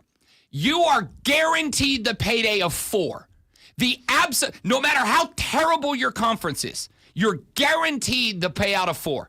The ACC is guaranteed the payout of half of that. Okay. So how do they keep up? So again, the teams that make the most money, the conferences that make the most money are going to make more money. I don't have a problem with that. Cool. Then go ahead and say, all that matters is you. Say it, because that's what that thought process is. All that matters is the Big Ten and the SEC. Nobody else matters. So suck it, Clemson. You don't matter. Okay, that's not a good example. Suck it, Florida State. You don't matter. Okay, that's all that Suck matters. it, Colorado. There. You don't matter. There, you don't matter. Okay. I mean, I don't get what me saying it means anything. I'm just looking at all the things that you're explaining, and I don't have a problem with it. Because you're the rich guy. Because you're the billionaire. It is similar to when you send I also know that the third best team in the ACC is not going to beat the 4th best team in the SEC or the ACC. They can't ever be there. Why? Because you have the resources. Oh, come on. Let me ask you this question. Come on. Let me ask you this question. I don't even think that matters anymore as far as what your facility looks like. They all look good. It's coming down to NIL now. So yes, it absolutely is. No, it's not. It's who can pay the most money to the players. And how would they get that money? Well, not from the schools. Yes. No. That's what the house settlement is, no, Lonzo. The NIL, no, the schools don't pay the players because that would make them employees. No, you have argued many times that the money comes from boosters. Okay. It doesn't come from the schools. And when the house settlement finishes here in a week, then there will be a $22 million revenue sharing deal where the money will come from the schools. Those schools will have way an easier time to come up with the $22 million to give to the players than schools in the ACC will. Hey, some companies are better than others. That's just how it works. Some companies make more money than other companies do. This is a business. The 2 conferences that make the most money should get the most teams in. Okay, so they absolutely should. So shut everybody else down. They're not being shut down. They're not being. They're getting. Their ACC will get 2. You said, and what? The Big 12 will get 2. That's not being shut down. You still have a foot in the door. If your team is dominant, Clemson's won a national championship before. Here's the problem. It's not going to matter about the money. If your team's the best on the field, they're going to win. First off, there is nothing in life where it doesn't matter about the money is true. You know that. I know that. We all know that. There's nothing in life where it's not about the money is true. Not any sport. Not anything. Number 2, you are looking at this only through the prism of football. This is not a football story. This is a business story. This is a story about the finances of a multi-billion-dollar industry where the AQs are saying these 2 conferences get twice as much as these over here. Even though we're all the same here, we get twice as much. Well, if one group has twice as much money, they have twice as much resources. If they have twice as much resources... The ACC and the Big 12 were to combine, then they would be equal with the Big 10 and the SEC. Great. And then there would no longer be an argument. Call your commission, say combine them. But you know what's not happened? Literally that. So until that happens, and we're all in a big conference, and we all have a mega conference here, and even then, they're not going to accept everybody. So basically, everybody else can bleep off with your little pittance of a paycheck. Yeah. and the Big Ten and the SEC get to rule the landscape and, exist. Yeah. Cool. I mean, I'm glad you only care about the Big Ten. I prefer college football being I've good. mentioned the SEC a bunch too, so obviously I care about Big Ten and the SEC. Back after this on the Rob Brown Show on the Fan Upstate. Hey, guess where my two favorite teams play? In the Big Ten and the SEC. That's the point. It's a selfish stance. So? And I respect you owning it. So? I respect you owning the selfish stance. What's wrong with that? I don't get your stance. I don't. I don't understand. If they want more at the table, they should provide. They get more teams in their conference.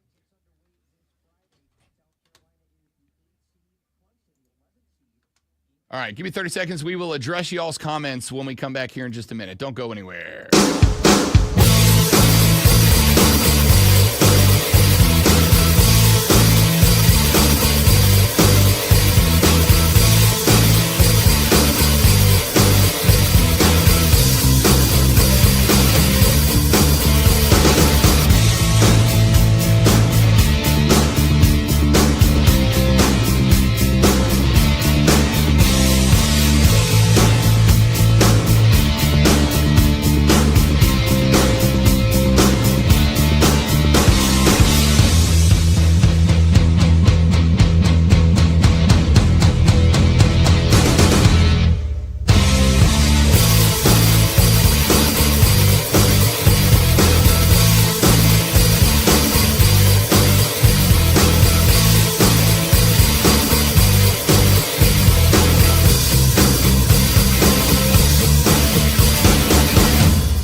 I brought us back so I could ask you, are you done seething? No, Okay. no. So the seething will continue. I'm a seether.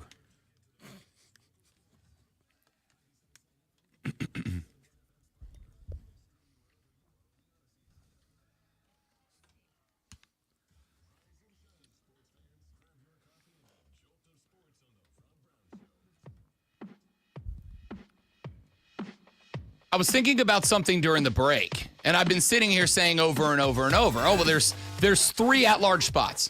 4 for the SEC, 4 for the Big Ten, 2 for the ACC, 2 for the Big 12, 1 for the group of 6. That leaves 3 spots in a 16-team field. Yeah, but it's only 2, right? Because Notre Dame will get 1. And that's exactly what I was about to say.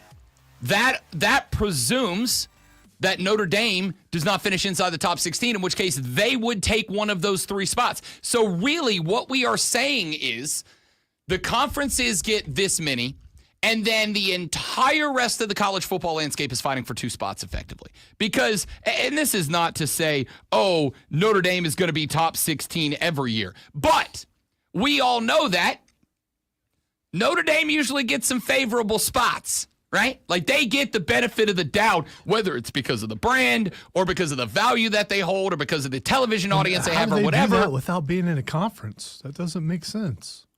Because of their television rights deal, which pays them SEC and Big Ten money. That is literally the center of this conversation.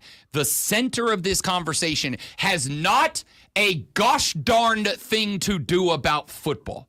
It is about football, but the center of this conversation has everything to do with the fact that everything in college football is now about the money. It's always been about the money, but now that is the A1 unquestionable, without a doubt priority for everybody. It used to be, it's all about the money. We want to have good football too. Now it's just about the money. And so when the default turns into a system where the rich are not just getting richer, but are guaranteed to consistently get richer, and there is no way to push back against that, it creates a system where the poor have 2 options. And I'm going to get wildly dramatic here, both because I think it's true and also because of my own entertainment value. Yeah, because you haven't gotten dramatic at all today yet. So. No, everything I've said is spot on the level. But not dramatic. I'm going to get uber dramatic here, ultra dramatic. I'm going to raise the dramatic. Should I sit back in case there's swings coming? I mean, No, not that dramatic. Okay, all right. Not violently dramatic. Trying to gauge the level of over dramatic. There are 2 options when you are in a situation like this. If you are in the, I'm even going to go so far is to start using trigger words here. For who?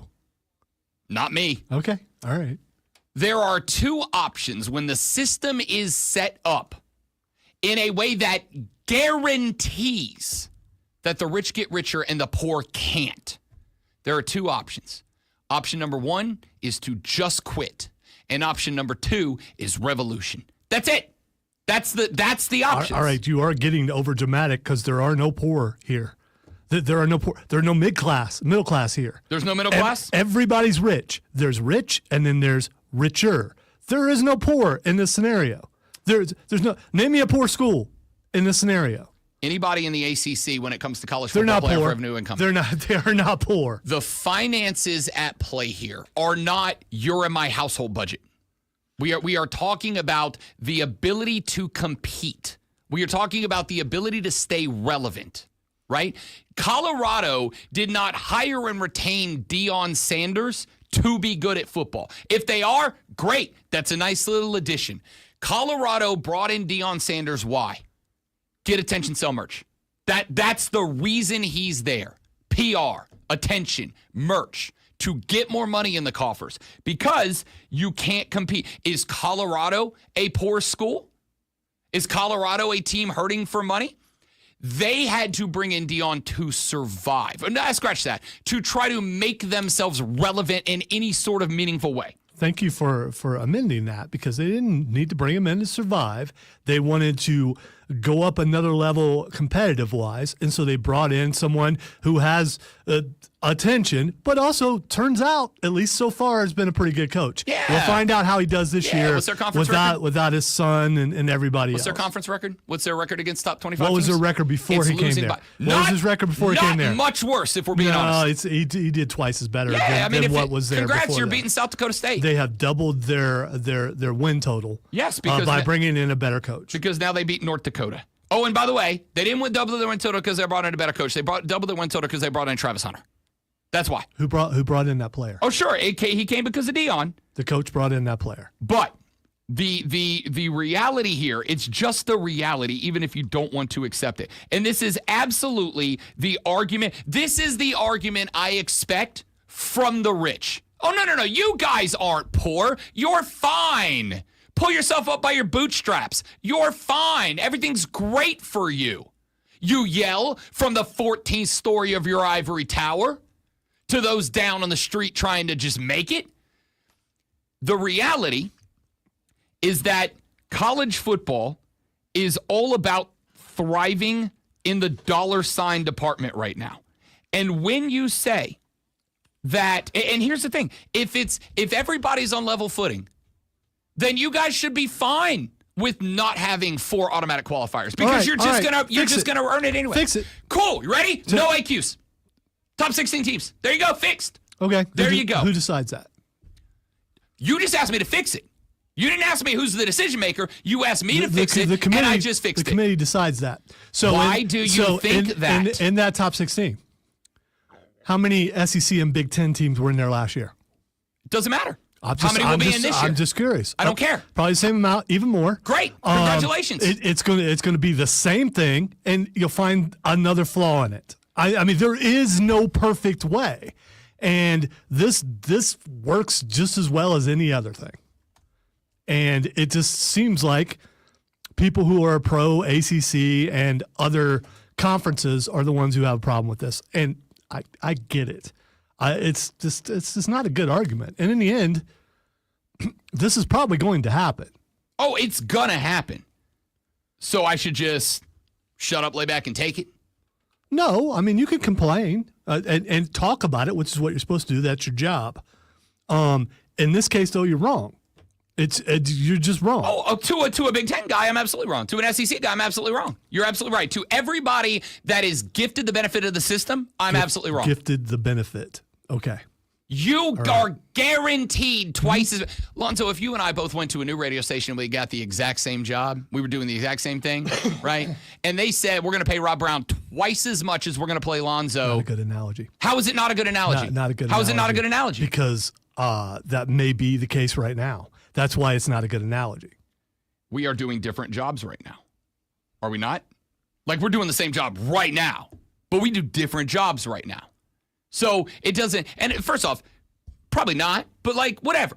If you and I got hired to, outside of this business, you and I both say in 2 weeks, screw radio, we're done. We're both going to go work at a batting cage because that sounds awesome. If we were equally talented, I would have a problem with it, but we're not. I mean, there's a reason why you've been hired to be hosts all over the place. Okay. You make more money than me. Good for you. I mean, good for you. I'm proud for you. I wish you made more money. So do I. I do. So do I. I don't have a problem with you making more money because we're not doing the same job. Our jobs overlap some, but we're not doing the same job. Well, when it comes to take it back to football, when it comes to college football, is it not supposed to be? Do we not? Let me rephrase that. It's not supposed to be. Who cares?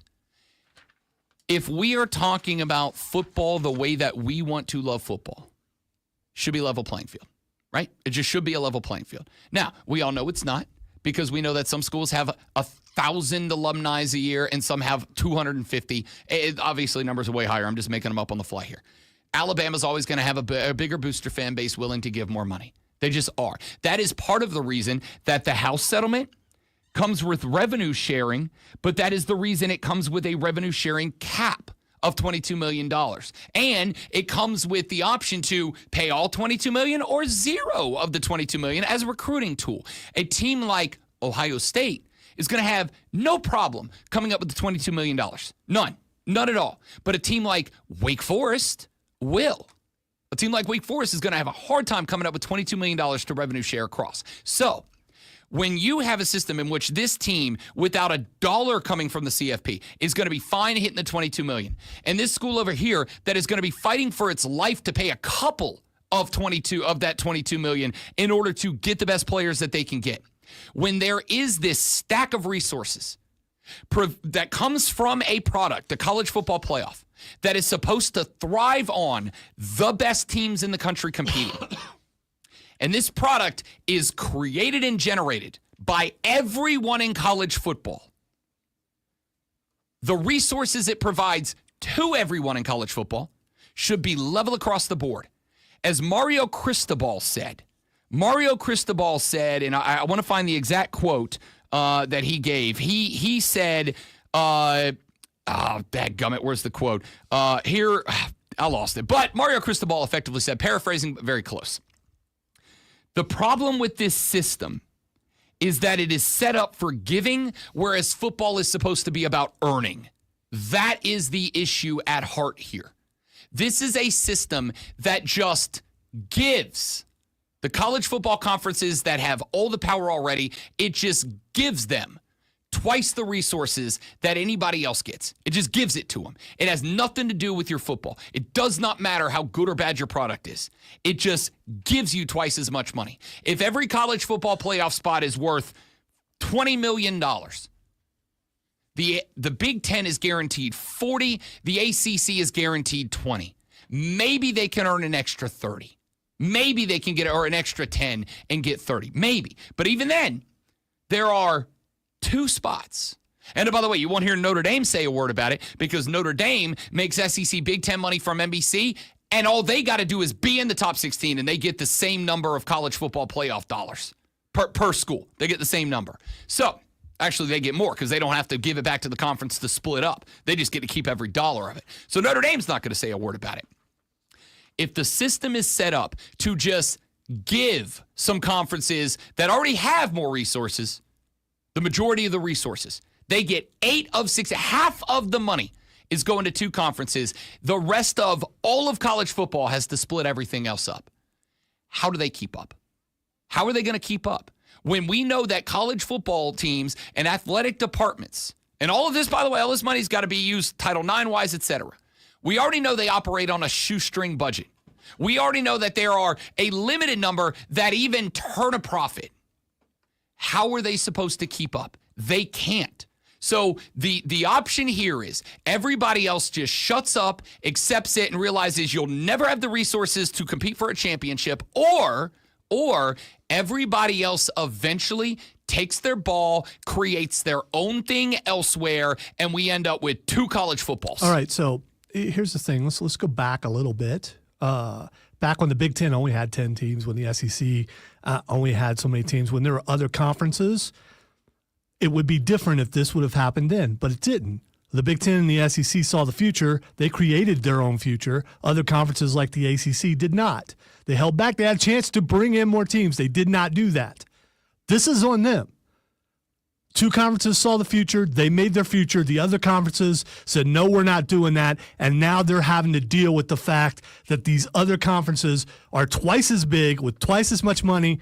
That's on those other conferences. Too bad. Okay. I mean, cool. Like the decisions made by the ACC in 1991. Sorry, Clemson, you don't get to compete anymore. That's what's being said right now. A couple of real quick quotes and that's not comments. What's being said right now? You completely poo-pooed everything I said. If you go back to when all conferences were pretty much equal and had the same amount of teams, the ACC and other conferences could have done the same thing the Big Ten and the SEC did. They did not. So that is their fault because they didn't have the foresight or they drugged their feet. And so now they're having to deal with the repercussions of that. That's on them. Okay, so it's not on the Big Ten. It's not on the SEC. So I don't them, see right? why you can't see this. No. And I why, see it. I see it. I agree with you. You're not acknowledging No, it. I am. I am saying because of decisions made in the 90s when that whole thing started. Right. Bleep them now. Well, yeah, there are people there are people who look in the future business-wise and go, okay, if we do this, this will be an eventuality. We're going to push towards that because this will make us more profitable. This will give us more power. Other conferences saw that and said, nah, we're not doing that. Yeah, well, so- too bad. You got left behind. Exactly. Bleep them. You got left behind. That's on Yep, you. You guys don't deserve football because of a decision made by a person you don't know in the 1990s. Football still exists. And this whole rich-poor thing, it's a horrible analogy. Even the poorest school still has a lot of money. 844-326-3663 is the number. If you've got comments on this, we want to hear them. We got a couple of texts. Keegan said, what does Bill Belichick's girlfriend think about all this? Has anybody checked in with her? Jacob said, all the SEC teams got into the SEC before it was cool. Now it just means more. Okay. With the exception of Texas and Oklahoma, but they paid the money. So exactly, they had the resources to make a move. Other schools don't. That's again, kind of the heart of the conversation. When we come back, Lulu Kesson of the Greenville News will check in. We'll find out her thoughts on this weekend's South Carolina baseball series against LSU and what, if any, postseason hopes they may have. Rashad Beard at 8:40 to talk Panthers, Mario at 9 to talk NBA. Fight Club at 9:20 to talk pro wrestling. All of that after Lonzo delivers a Big Ten caliber sports flash. Still seething. A little bit. Even without Jason Tatum, the Boston Celtics have extended the series with a 127-102 win over the New York Knicks at home. Derek White scored 34 and Jaylen Brown had 26, while Peyton Pritchard added 27 off the bench.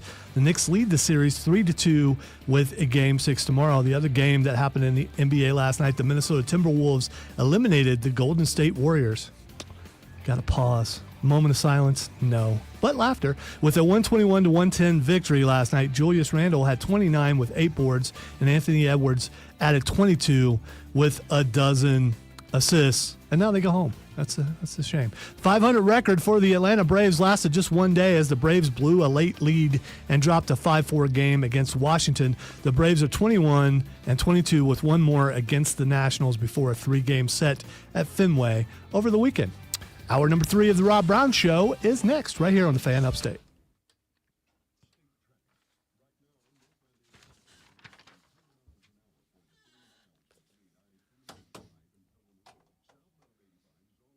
We'll be back. I got to do a thing.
And off we go. The Rob Brown Show is on your radio.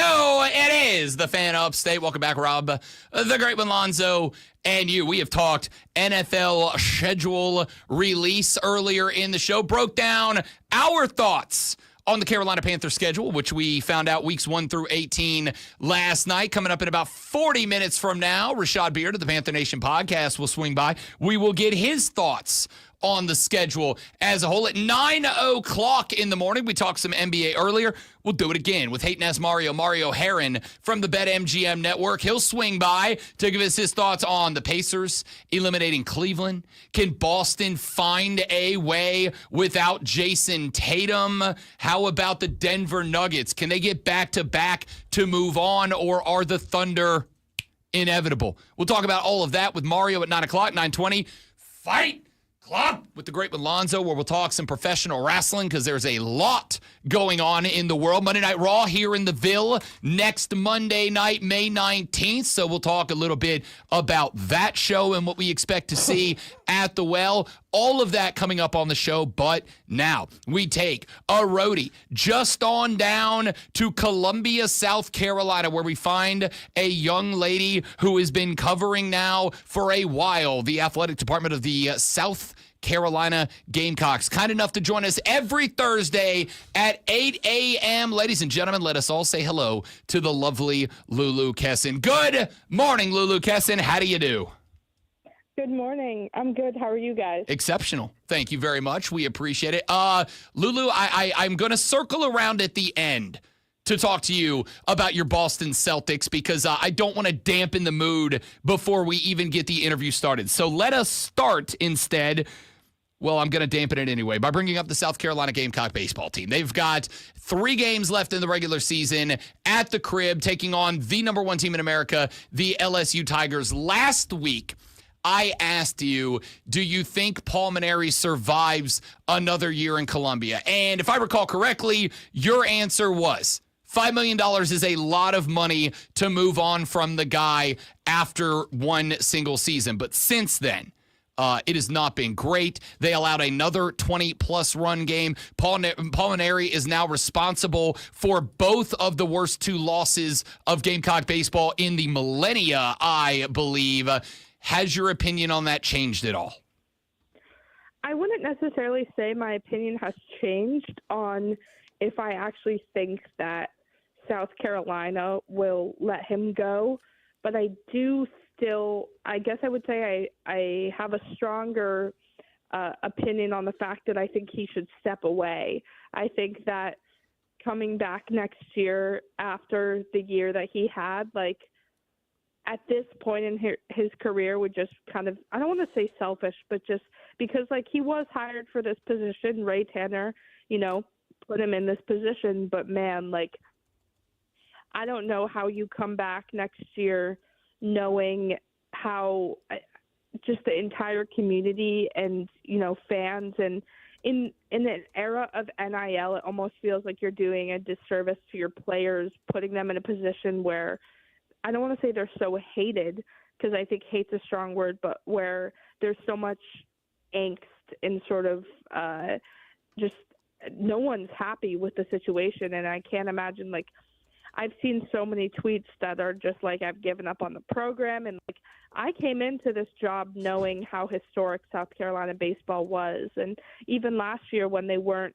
amazing, the fan base was still so engaged, and it's just everyone's checked out, no one's interested, and I can't imagine how you go back to that year 2. And so I just feel like obviously it'd be an easier method if Paul were to step away himself, but at this point, I don't know, he's given no indication of doing that. Yeah, and stepping away, and I guess this is kind of at the heart of it, Lulu Kesson, stepping away means he's probably not getting a $5 million separation, and I don't know about you, $5 million, I don't really care what anybody else thinks for me to get a $5 million paycheck. So I doubt that's the case. And that goes to the question then, if he doesn't, if he says, no, that was not what I'm capable of, I'm better in year 2, let me get my guys in, whatever, That's where I think the conversation turns to with a new athletic director. There's nothing more dangerous to a program, in my opinion, Lulu Kesson, than apathy, when your fans just don't care anymore. And I agree with you. Everything I've seen, everybody I've talked to, it's all about being disconnected, right? It's not I'm mad. Mad means I'm still emotionally invested. Apathetic, I don't care anymore, is where you get into a problem. Even with a $5 million check on the line, would a new AD want to look and say, I cannot afford in year one of this job to allow baseball fans of a program that has been a very proud program for a long time to get apathetic and us be playing in front of an empty Founders next year?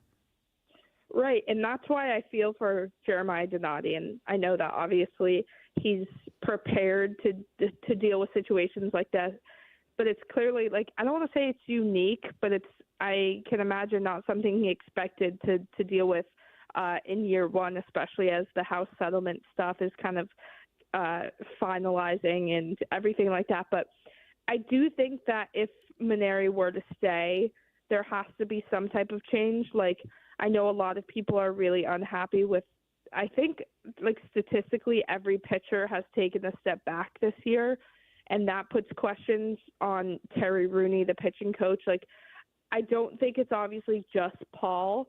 I think that there is some truth to maybe the recruitment that happened prior to his arrival, and with the portal and sort of a lot of people think that maybe Mark Kingston could have left the program in a little bit better shape roster-wise. Like, there's a ton of layers to this, and that's also why I understand that, like, no decision was going to be made before the end of the season. Like, the people who were trying to start rumors that Mainieri was going to be fired like 3 weeks ago, like, this is a huge financial decision. This is a huge sort of like statement decision for Donati. This isn't something he's just going to make overnight, and there's layers to it. And so if he decides that Mainieri does stay, I do think that there'll be some type of change, whether that's bringing in new assistants or something where the faith is sort of restored. Lulu Kesson from the Greenville News here on the Rob Brown Show and the Fan Upstate.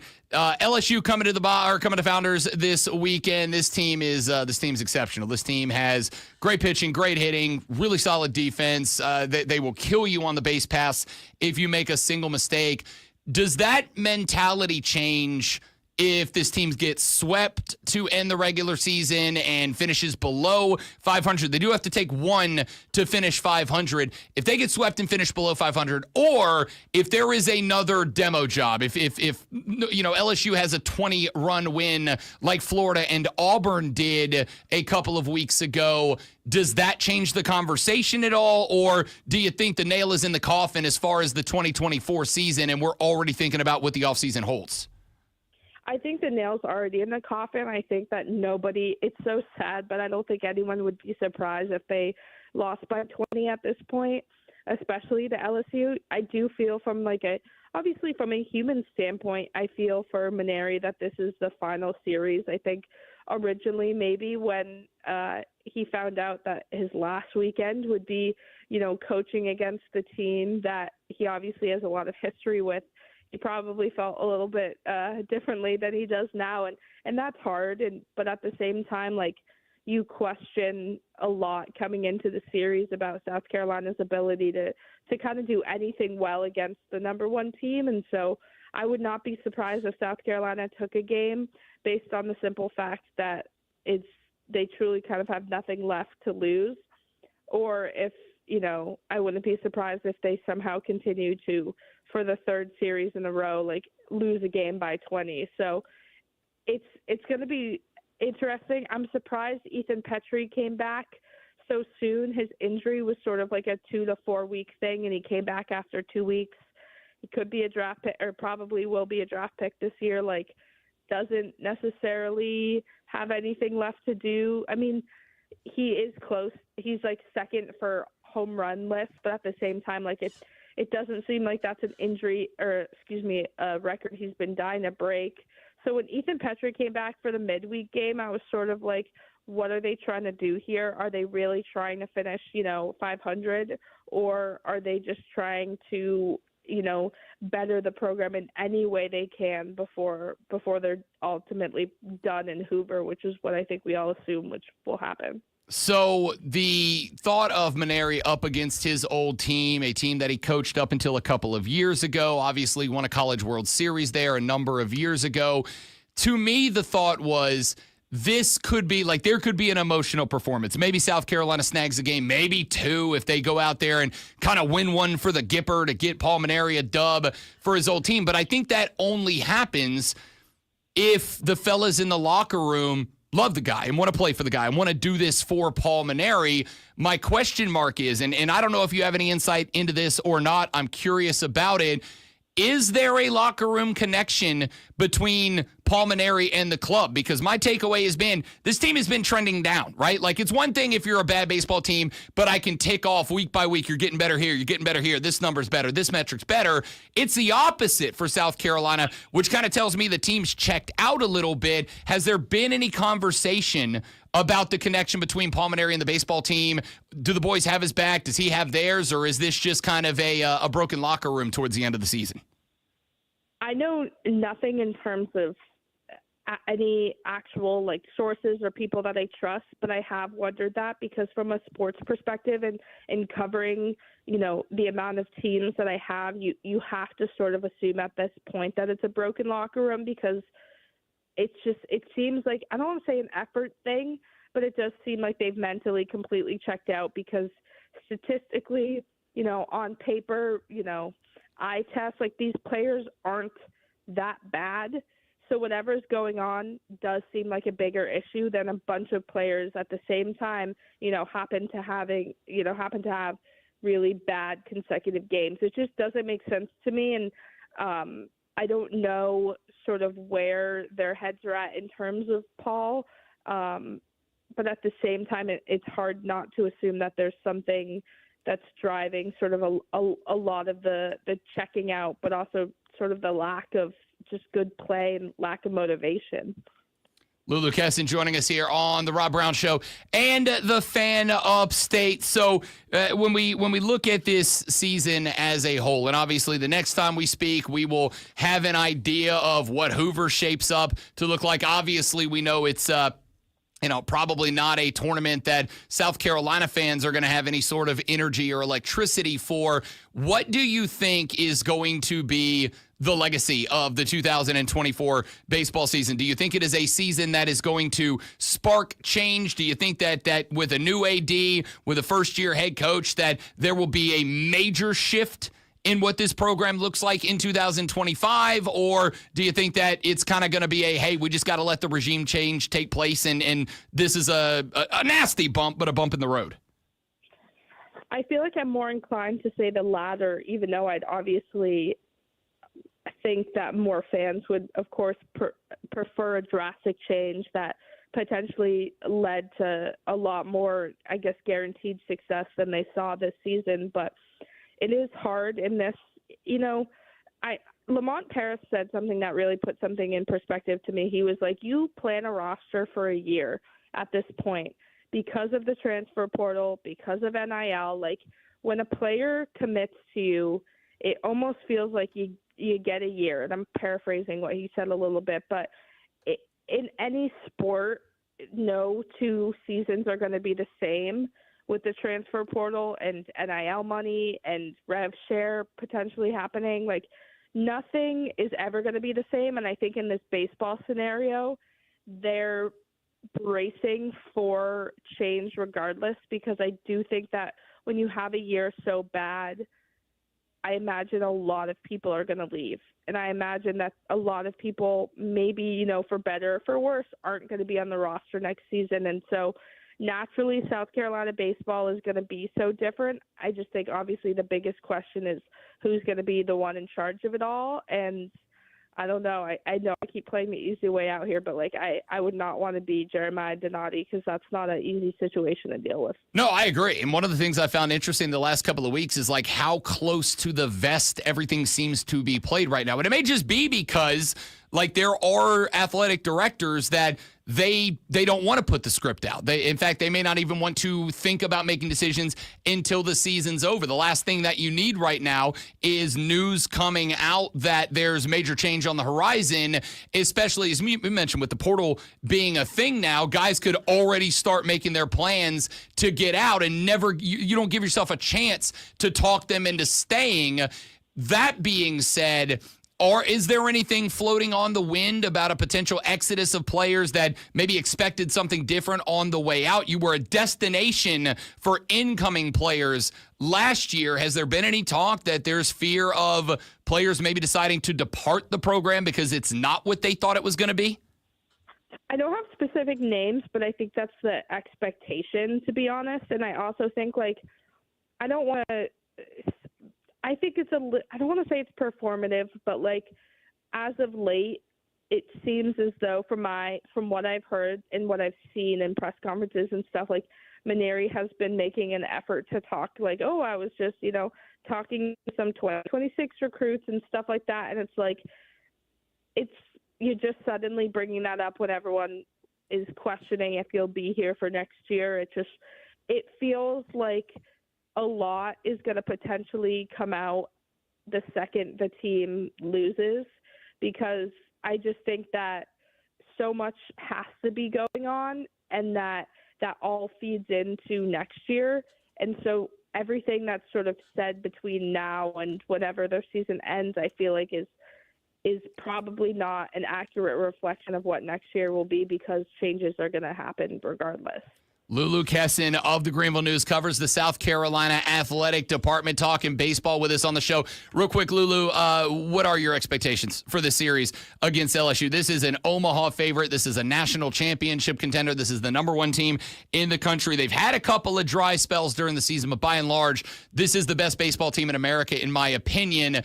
What are your expectations for, or what is the best you think Carolina fans can hope for out of this 3-game set this weekend? I would say one win. To get one game would be huge. It's not going to be easy. This isn't a team that I can say like anyone can beat anyone, because I've never seen a team lose back-to-back game, like a game in back-to-back series by 20. But I do think that South Carolina could get one, and I would not be surprised if they did, especially with LSU and the end of the season. And obviously Hoover matters, but also LSU has, Omaha aspirations. And so I just think that I would not be surprised if I don't say they let up a little bit, because I don't think they'll give South Carolina a win, but if South Carolina finds a way to win at least one game. Fair enough. All right, last one before we let you go.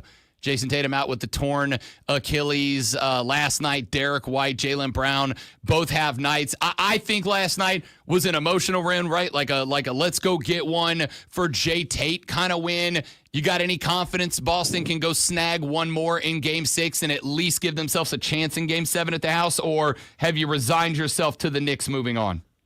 I honestly truly do have confidence, and I know that this is going to sound maybe annoying, but it's frustrating to see, because I do genuinely think that the Celtics are the better team. And like, my dad grew up a Knicks fan. My family, they watched the Knicks like all year. Like, nothing against the Knicks. I think they're an incredible team. I think Jalen Brunson is absurd. I think they're incredibly talented. But if I'm looking at who is the better team this past season, I believe it was the Celtics. And so to have the first two losses be just dumb is annoying, because now the Celtics are in this position where I do think that they are capable of taking this to 7, even without Tatum. But I do acknowledge that a lot of what fueled last night was emotions. But at the same time, like, Derek White and Jaylen Brown are great. Like, Luke Cornett is great. I didn't mind Cornett playing over Porzingis. Like, I think a lot went right. Obviously, a lot was for Jason Tatum, and every time I think about his injury, I shed a tear. It's fair. As a Boston fan, I would too. Lulu Kessin, by the way, describing the first two losses as, quote, dumb, end quote, was my favorite thing of the day. Lulu Kessin covers the Gamecocks for the Greenville News, joins us every Thursday at 8 a.m. Lulu, we appreciate it. Enjoy the baseball weekend at least as much as you can. Good luck in 6 and 7. We'll talk to you next week. Thank you. Well, luckily actually be at softball for the regional. That's so right. I'll luck out with not having to witness whatever happens with We may baseball. we will probably talk about softball next Thursday. That's going to be my guess. Lulu, we appreciate it. Talk to you next week. Have a good weekend. You Thanks, too. guys. Lulu Kessin for the Greenville News. Follow her on X at Lulu Kessin, Kessin. Back after this, Rashad Beard at 8:40, Mario at 9, Fight Club at 9:20. The Rob Brown Show now on the Fan Upstate. You see. All right, guys, quick live coming right back. Stay right there, please, and thank you.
Somebody on the text line a few minutes ago called me a, quote, college football Marxist, end quote. First off, in the 5 years I've been doing this, it is maybe just to me, that's the funniest text anybody has called me a name in. Liberob the Woke Warrior came from the text line. Absolutely hilarious. Hot Rod Brown came from the text line. That's objectively hilarious. But Rob, you college football Marxist, has got to be the funniest thing I have been called. If you missed why. Is it inaccurate? I mean, yes, but So you hesitated. well, it's because when we talk about stuff like this, I have to decide how far off the philosophical deep end I have to want to be able to go or can go or am allowed to go. And the answer is no, because there are some nuances to the concept of Marxism that I am even in the landscape of college football, where I would say I am fine declaring myself a college football socialist without a doubt. I'd say socialist, sure. Socialism and Marxism, different concepts. You've already kind of clarified that. Yeah. So, I mean, without saying it. So I am that's fine. happy to allow you to call me a college football socialist. And the reason for that is because I believe that college football as a product is what sells billions of dollars every year. And therefore, I believe that every person participating in the system should have, if not, and this is where I would say I kind of swerve from socialism a little bit into like my own form of philosophy on this. Everyone should have the same opportunity to be rewarded for excellence, right? Not just get the same thing. There is a baseline for what everybody gets, and that's not going to be the same from everybody to everybody, because at the end of the day, those who have eyeballs are just going to inherently get more. And I'm fine with that. But I believe that when it comes to consistent performance and excellence, that everybody should have the same opportunity to get there. Everybody should have the same opportunity to be rewarded for excellence. And under a 16-team playoff where two conferences get 4 automatic bids, 2 conferences get 2 automatic bids, and everybody else gets to fight for 2 spots. Not everybody has the same opportunity to be compensated for excellence. Not everybody has the same opportunity to be compensated for their success right? Like, I think that, and this is sports. This isn't life. This isn't getting up and going to your job. This isn't being a productive member of society. This isn't adding anything to the value of, it's football. It is something that is meant to be a break from all of that. But as we talked about with the NBA draft lottery earlier this week, when it gets to a point that it feels as if your team does not have the same opportunity for excellence as everybody else, that's when we check out. The NFL, there are 8 divisions. There are 4 teams in each division, and every team, to the point of even scheduling for the conferences are set up. The schedule is set up so that, for the most part, the divisional opponents of every team are the same. There are 2 games on your schedule that are different from the other teams in your division. And those are weighted based on your success and your failure in the last year, right? Your comrades are coming to your aid. Yeah, no, I know. Because I'm right. So when the NFL season starts, even if my team stinks, and they do, at the beginning of the year, week 1, in September, when the NFL season kicks off, the Saints, Panthers, Bucks, and Falcons all have the exact same opportunity to make the playoffs. All 16 teams in the NFC have the exact same opportunity. And even if you're in a division that is stacked, right? The NFC North. That's a good division. Detroit's going to be good. Minnesota's going to be good. Green Bay's going to be good. And maybe Chicago's going to be good. That is a division with 4 teams that can make the playoffs. Even if only one can win the division, there is the out of being a wild card. That is something that all 16 teams in the conference share. There's also a salary cap. There's regulation. There are things that college football doesn't have, so that makes it different. Yes. Yet. No, wait. But I'm not- it's going to be the I'm same not. soon, and I then, am not. then your argument won't matter anymore. No. Once it becomes a complete pro thing. You are hearing an argument I'm not making. I'm not making an argument for the system's the same and it should be the argument that I'm making. Yeah, but you here- are making a comparison No, I'm not. to something that's then- different in a way. Let me start over. The reason we are all excited week 1 is because everyone in the NFL has the exact same opportunity and the same resources to work with. Now, your owner, your general manager, your head coach, they may be dumbasses and not spend those resources wisely, but you have the same resources. It does not feel that way in college football anymore. The resources are not the same, and they never have been. I don't care if you have the same resources. If you are a Wake Forest fan, and I'm sure there are those out there, you don't wake up going, season started, we're winning the championship this year. And then you remember you're Wake Forest. No, you're not. No, but you know what I do wake up thinking if I'm Wake Forest? If all things are equal, all I got to do is win the ACC one time.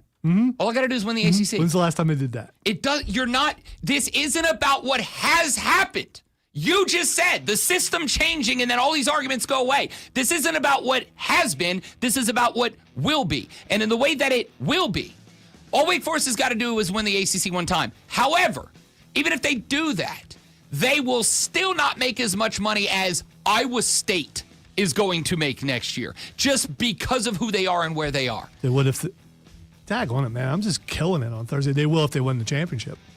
Correct. They're going to win a bunch of money. So all they need to do is get in. Quit whining about only 2 teams get in and all this stuff. Just get in and win your games, and then it doesn't matter about all this other stuff. Correct. And for the 4th best team in the Big Ten, that's a free ticket. And for Wake Forest, their only option is to be in the top 2. By the way, yeah, because they're not going And to they be, make less because money they're for at it. least the 3rd or 4th team every single year. And they make less money. So that team even as an if they do the thing you're saying, all you got to do is, even if they do that thing, I don't sound they like that. still will not make the money Iowa State makes just for being there.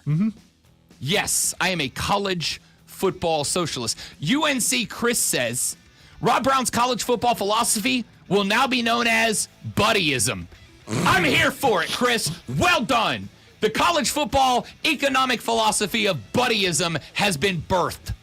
Rashad Beard talks Panthers schedule when we come back on the Rob Brown Show on the Fan Upstate.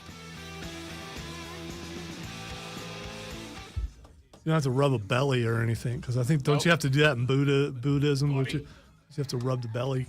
All right, guys, stepping away while we get Rashad Beard lined up. We'll be right back. Don't go nowhere.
Efforting Rashad Beard. Efforting, by the way, I think is a word only used in radio. I believe so. I don't think Yes. anybody else uses the word efforting. And it's just one of those things that we all say it because we heard somebody else say it and then it sticks. Yes, and a whole lot of panicking behind efforting. It's like, I don't know why. Yeah, if you ever hear a host say we are efforting, it means that I planned on a guest being here and they're not here, and now I got to come up with something else. Or I forgot to call someone or something. Yeah. Yeah, we're efforting it. Efforting Rashad Beard. Also, efforting, because I've been asked a couple of times, efforting a guest from the WWE roster for Monday, when Monday Night Raw is in town. Did get an email back yesterday saying that they are putting the schedule together for their media tour on Monday, but that it has not been finalized yet. We are obviously, as the only show in the upstate that is adept at talking about wrestling, which we will do in 40 minutes at 924 Fight Club, that we are at the top of the list, but behind the TV stations. Who's your dream guest? That's on the Raw roster. Rhea Ripley. All right, realistic dream guest. Realistically. Wow, I see what you did. That was. I mean, on the fly. Way to go. On the Raw roster, who's the dream guest? I would love to have El Grande Americano come through. You know, talk about his storied history in luchador wrestling. This is the problem. We probably would need a translator for that because I don't. That's true. I don't know. Yeah, we haven't really heard him speak Yeah, we haven't all heard that him. much. I'm guessing he speaks Spanish, Yeah. but I don't know. I would be interested in seeing what he had to say. Alexa Bliss. She's on SmackDown though. Oh yeah, she is, isn't she? She is. I forgot. That's where the Wyatt Six is, Allegedly, yeah. allegedly. AJ Styles would be dope. Yeah, for sure. And he's from this area. Yeah. I mean, you know. AJ Styles would be dope. By the way, El Grande Americano is officially on the WWE's roster. Of course he is. Why As wouldn't he he should be. Why wouldn't he be? You know, Yeah. Finn Balor would be high on the list. we need Dom. I mean, Dom would be obviously. high on the list, Yeah. just so I could ask him about CM Punk and see how that goes. Ray would be on the list. Sami Zayn would be dope. Rusev, Stephanie Bakir. Top of the list. But she's technically. I've seen some of her NXT. interviews. She's actually hilarious. Yeah. Oh no. And no. on top of that, she usually lets the guest wear the devil horns, Wow. and I would, in a heartbeat. Yeah, we already seen them today, so it's not like it won't be.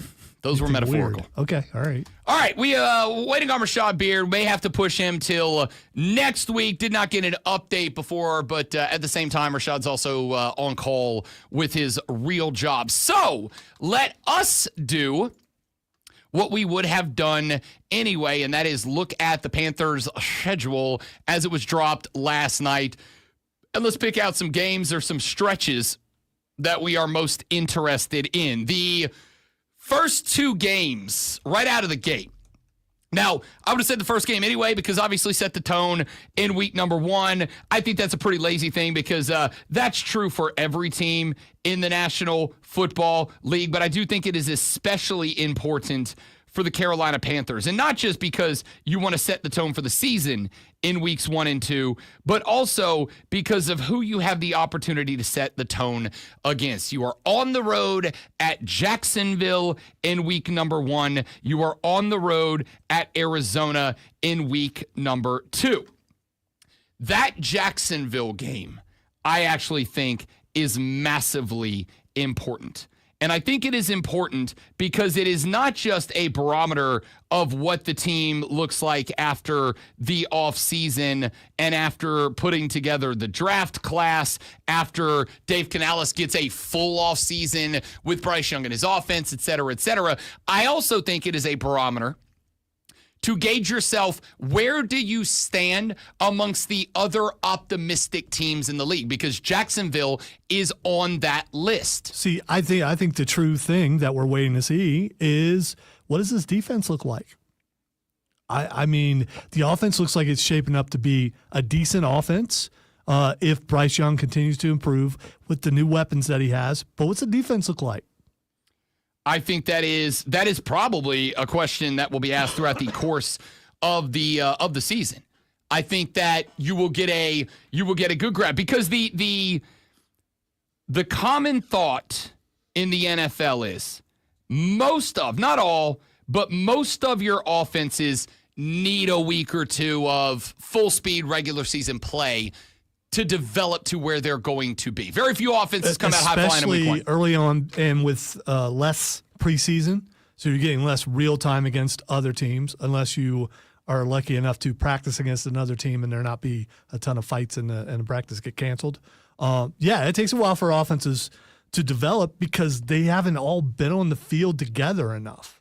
Correct. It's timing, it's chemistry, it's timing up the quarterback with the route running, it's learning where your wide receivers are best and worst at breaking off and Finding what routes out they if your sell offensive at. line can actually block.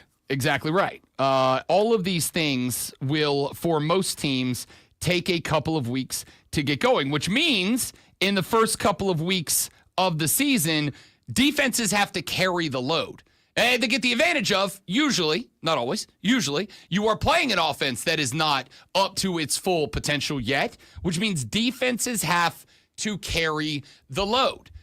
This is a spot where a revamped and healthy Carolina defense can make a massive difference. You are up in week one against TL16, Trevor Lawrence. I have already gone on the record a few times and said, to me, this feels like it is the make or break year, at least in Jacksonville, for Trevor Lawrence. Even if it doesn't work out and they move on from TL16, somebody's going to pick that guy up, see if they can get a Baker Mayfield out of him, right? Let's see if we can get a second year where you go, okay, it was the franchise, not the quarterback, but this is the make or break year for TL16. I think he knows that. I think this is the year that Trevor Lawrence is going to go, I just got to be me and play my style of ball. And they went out and got him probably the most dangerous weapon in this draft, at least from the college ranks, in Travis Hunter to put on the outside. And it's not a bad staff. It's not a bad defensive line or offensive line, not a bad staff of guys around that. So this game is one that will need to likely be carried by the defense because the offense may take a little time, especially when you consider that the most important addition to this roster is wide receiver. There is a rookie wide receiver that is going to be probably running the X for this Carolina Panther team. It may take Teteroa McMillan and Bryce Young a couple of weeks of timing, of chemistry, of getting it all together before they really develop into whatever they're going to come into. So I do think that this game is important. Set the tone on the defensive side of the ball against an offense. And by the way, Liam Cohen, head coach of the Jaguars, comes over. He was the OC, replaced Dave Canales when Canales went to Carolina last year and had success. Everybody in Tampa loved him. In fact, the drama when Liam Cohen apparently ghosted Todd Bowles and said, I'll be back, and then ghosted him, and then they just found out that he had been talking to and accepted a job from Jacksonville. Tampa was kind of bummed out by that. Not just the behavior, which, sure, I will acknowledge was probably a little unprofessional on Liam Cohen's spot, but they were actually excited about Liam Cohen coming back as OC. They liked what they got out of that Buccaneers offense. That won the division that last year. So you got a young guy as a brand new HC who is going to be trying to prove that they made the right decision, working with a quarterback who is trying to prove that they made the right decision, working with a weapon of a wide receiver in Travis Hunter. I know everybody's talked about the size and how, going up in that backfield against real defensive backs is going to be a change for Travis Hunter. Maybe it is. We'll find out. But the dude can still fly. And as the old adage goes, can't hit what you can't catch, right? So that's big. And then there's Arizona. Then there's Kyler Murray and the Cardinals, a team that the last 2 years have felt is nowhere near where they should be. This is a team that lost a bunch of talent.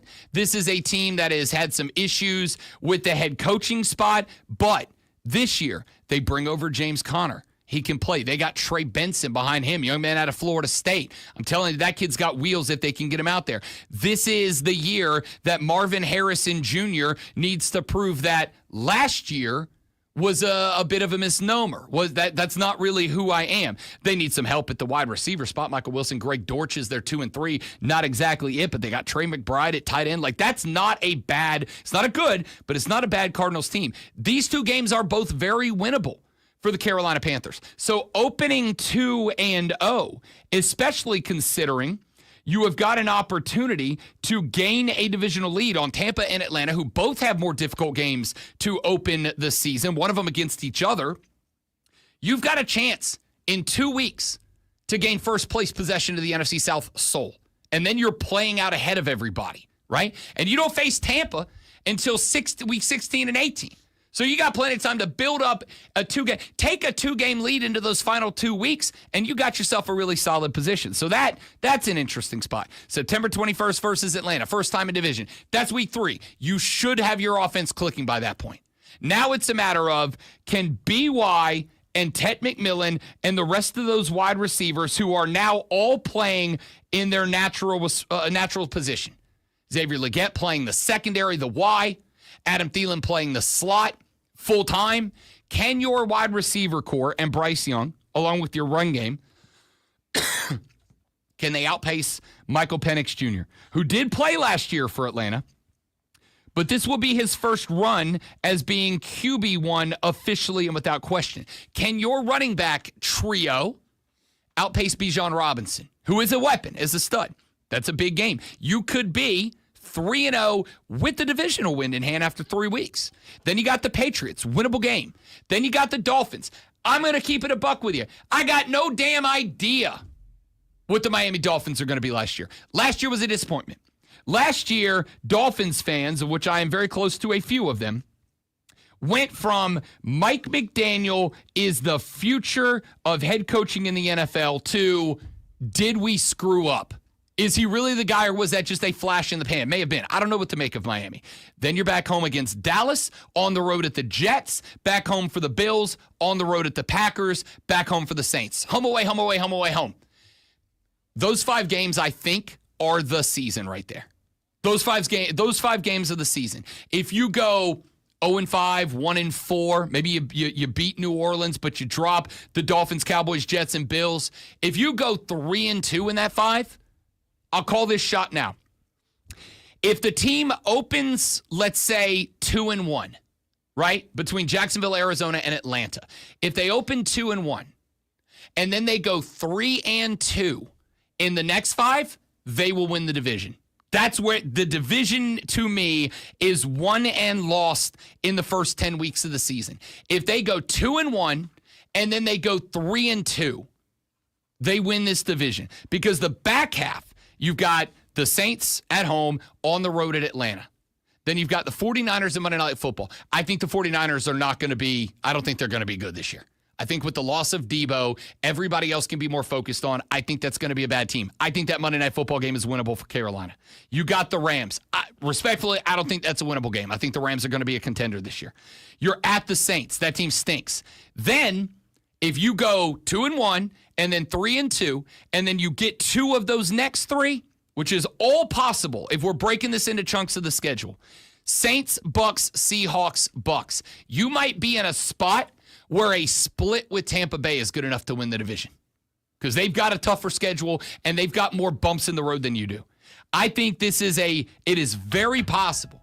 2-0 against the Saints, no worse than a split against Atlanta. I think it is very probable that this year concludes with the Carolina Panthers in the final 3 weeks of the season needing to just go 1-1 with Tampa to claim the division. All you got to do is not go 0-2 and give them the tiebreaker. I think that's a realistic possibility. All right, we'll see if we can get Rashad lined up for either tomorrow or next week, get his thoughts on all of this when we come back. Hating ass Mario Herron of the BetMGM Network joins us. We'll check in with Mario on the NBA playoffs. He is my NBA go-to dude. I know he's going to be jacked about the Pacers eliminating the number 1 seed Cleveland Cavaliers. We'll check in on that, see if he thinks Boston can win Game 6 and at least force a Game 7, giving themselves a chance. If the Nuggets might be able to fight back against the Thunder after dropping a road game they should have had won, but the team went 1 for 12 in the fourth quarter outside of Nikola Jokic. We'll talk about Nikola Jokic. Nikola Jokic.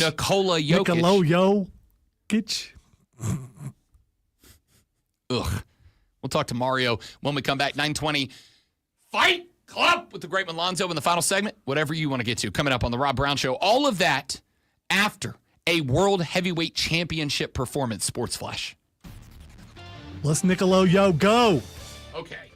All right. The 500 We get it. record for the Atlanta Braves lasted just one day as the Braves blew a late lead and dropped a 5-4 game against Washington. The Braves are 21-22 with one more against the Nationals before a 3-game set at Fenway over the weekend.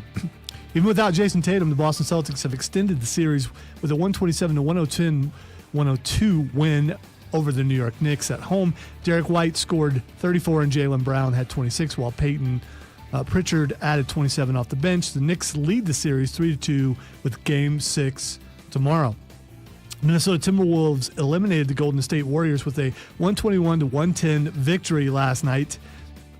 Listen, I got to laugh every time just because it makes me happy. Julius Randle had 29 with 8 boards, and Anthony Edwards added 22 with a dozen assists. Hour number 4 of the Rob Brown Show is next, right here on the Fan Upstate.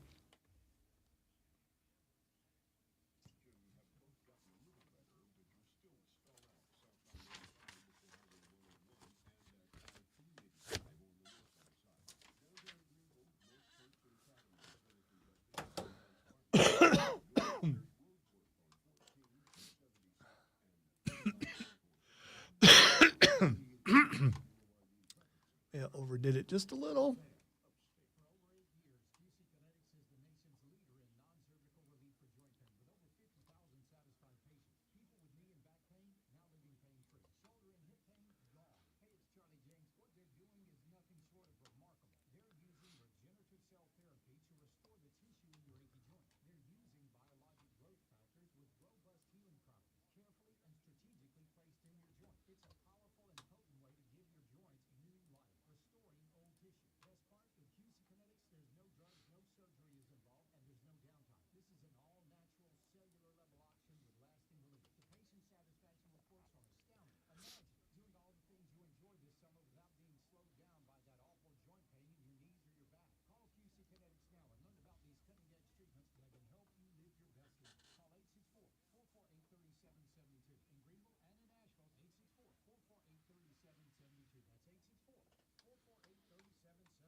I know, James. It brings me quite a bit of joy.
Math is so hard sometimes. That's why I try not to do it.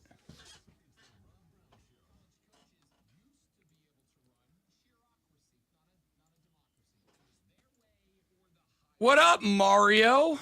Good morning. Good, How you doing, buddy? I'm fantastic. How are you guys? We're just dandy. Standy. Yeah, I think that would have to describe us for sure, dandy. How was your vacation, Lonzo? It wasn't a vacation. Oh, Oh, he were was you almost sick? dead. Yeah, I was sick. Yeah. Oh, I'm thanks, sorry. It's all right. I mean, for OSHA, Rob was unable to disclose the fact that I was ill. No, I was pretty sick. Damn. And I have to be really, really sick to miss work because I just don't do that. So, Was it? Did you get the flu, or is it pneumonia? or well, something? according to the doctors, bronchitis, but it was pretty bad. So, Damn. But I don't know. I don't want to argue with diagnosis because I get this every year, this time of year. You need to stop smoking, Oh, Lonzo. really? Yeah, stop it, because I don't do that. I have a really large head, and when the snot starts draining in a really large head, it messes you up everywhere. That's just how that Yeah. works. Yeah, you guys don't know. You can say yeah, but you don't know. Pain is real, man. Just listen. Yeah. I had heartburn, dude. I've been getting heartburn more. Oh my gosh, man. Buddy, I got bad news for you. Buddy.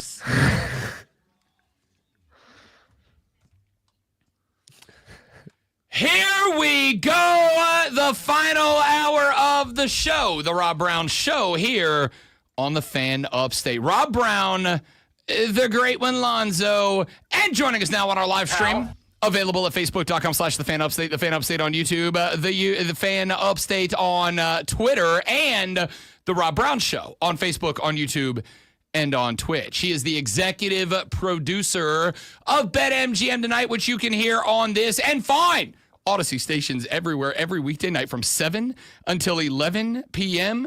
with Brad Evans, Ryan Horvat, and tomorrow, me again, because why not? I got nothing better. It's Friday night. What am I going to do? Because you can't say no.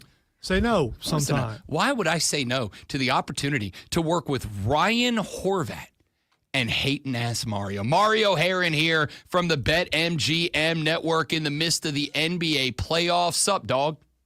What is going on, guys? How's life? Did you enjoy the schedule release? Have you enjoyed the playoffs? What's WWE? What's going on there? Used to be WWF. Just learned that. Actually, I somehow missed that in the doc that I watched, but I wrote that down to bring up to you today.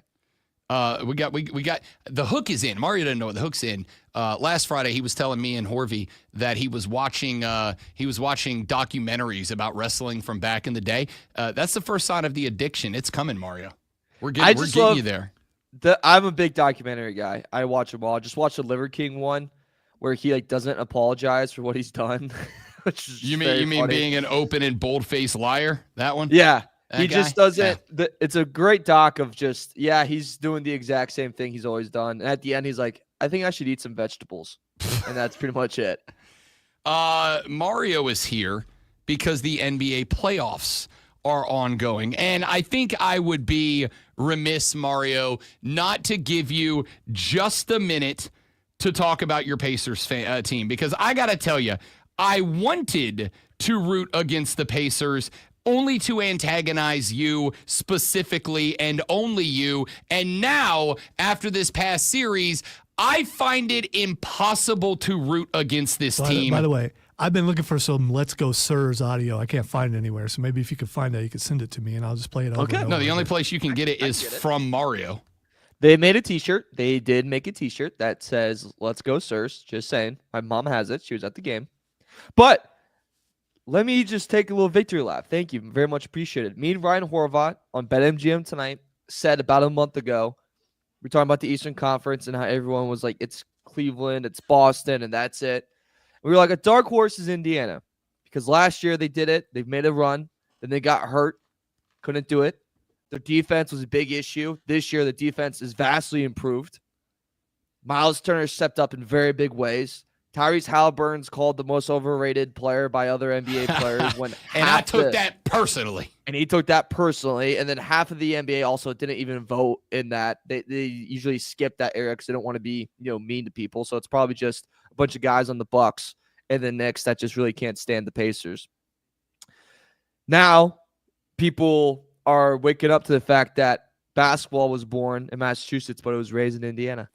And people are waking up to that right now. And let me tell you this, the difference between last year's team and this year's team that I really, really like is there's more of an attitude with this Pacers squad. There's more of a chip on the shoulder of, hey, not only are we going to beat you and, push the ball up the floor and just keep it running and keep it going. And anytime we're down, we're going to be right back up in about 2 minutes. At the end of every possession, we're going to bump you a little bit. When you go to the rim, you're going to get hit. When you come to the paint, you're going to get hit. And I love that attitude. I love that mentality, especially for a small market team. I think it's kind of essential to have.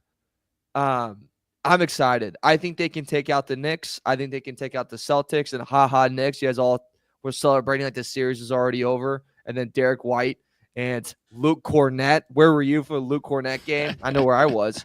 They all had something to say about that. But I think they match up pretty well against both squads.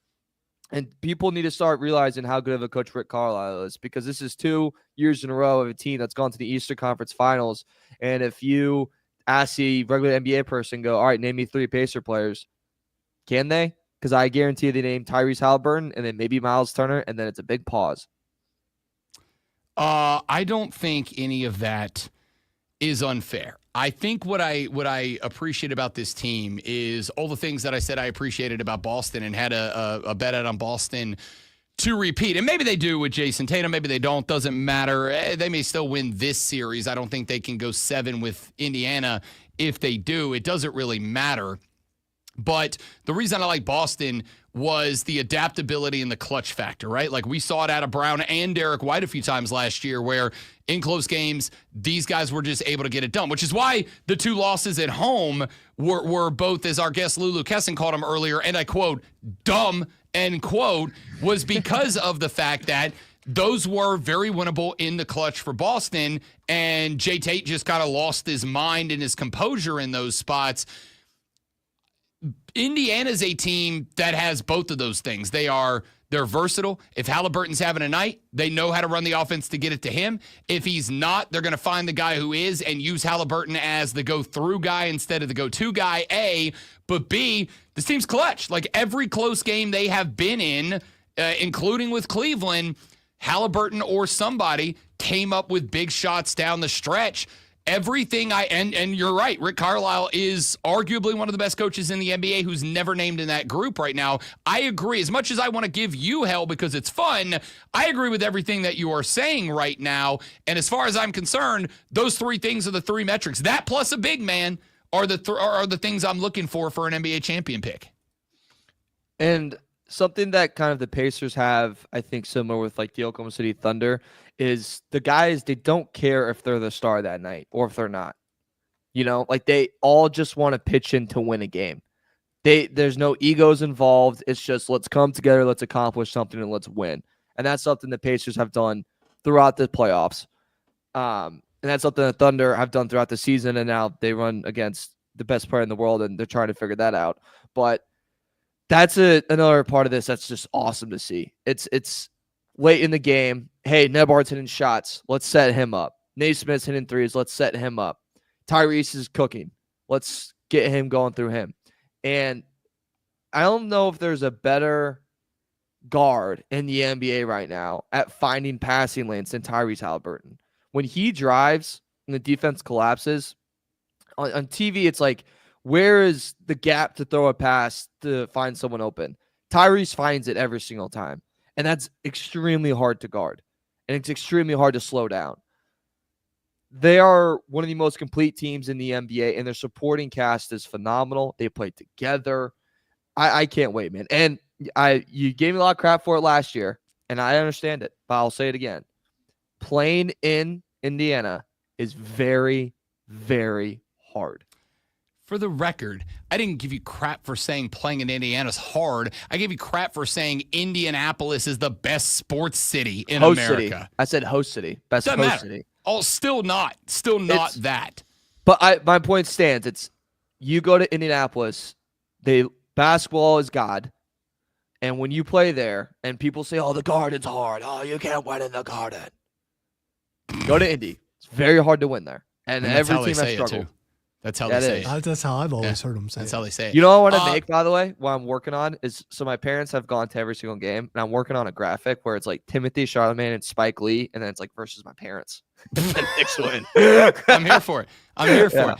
All right, let's talk about that other series in the East. No Jason Tatum. I said this on your show on Tuesday. I was taking Boston. I was taking a Boston money line bet, which was plus money. It was like minus 115, I think, last night, because it felt like a win-one for the Gipper game, right? Like super emotional. Yeah. Let's go get this done for Jason Tatum.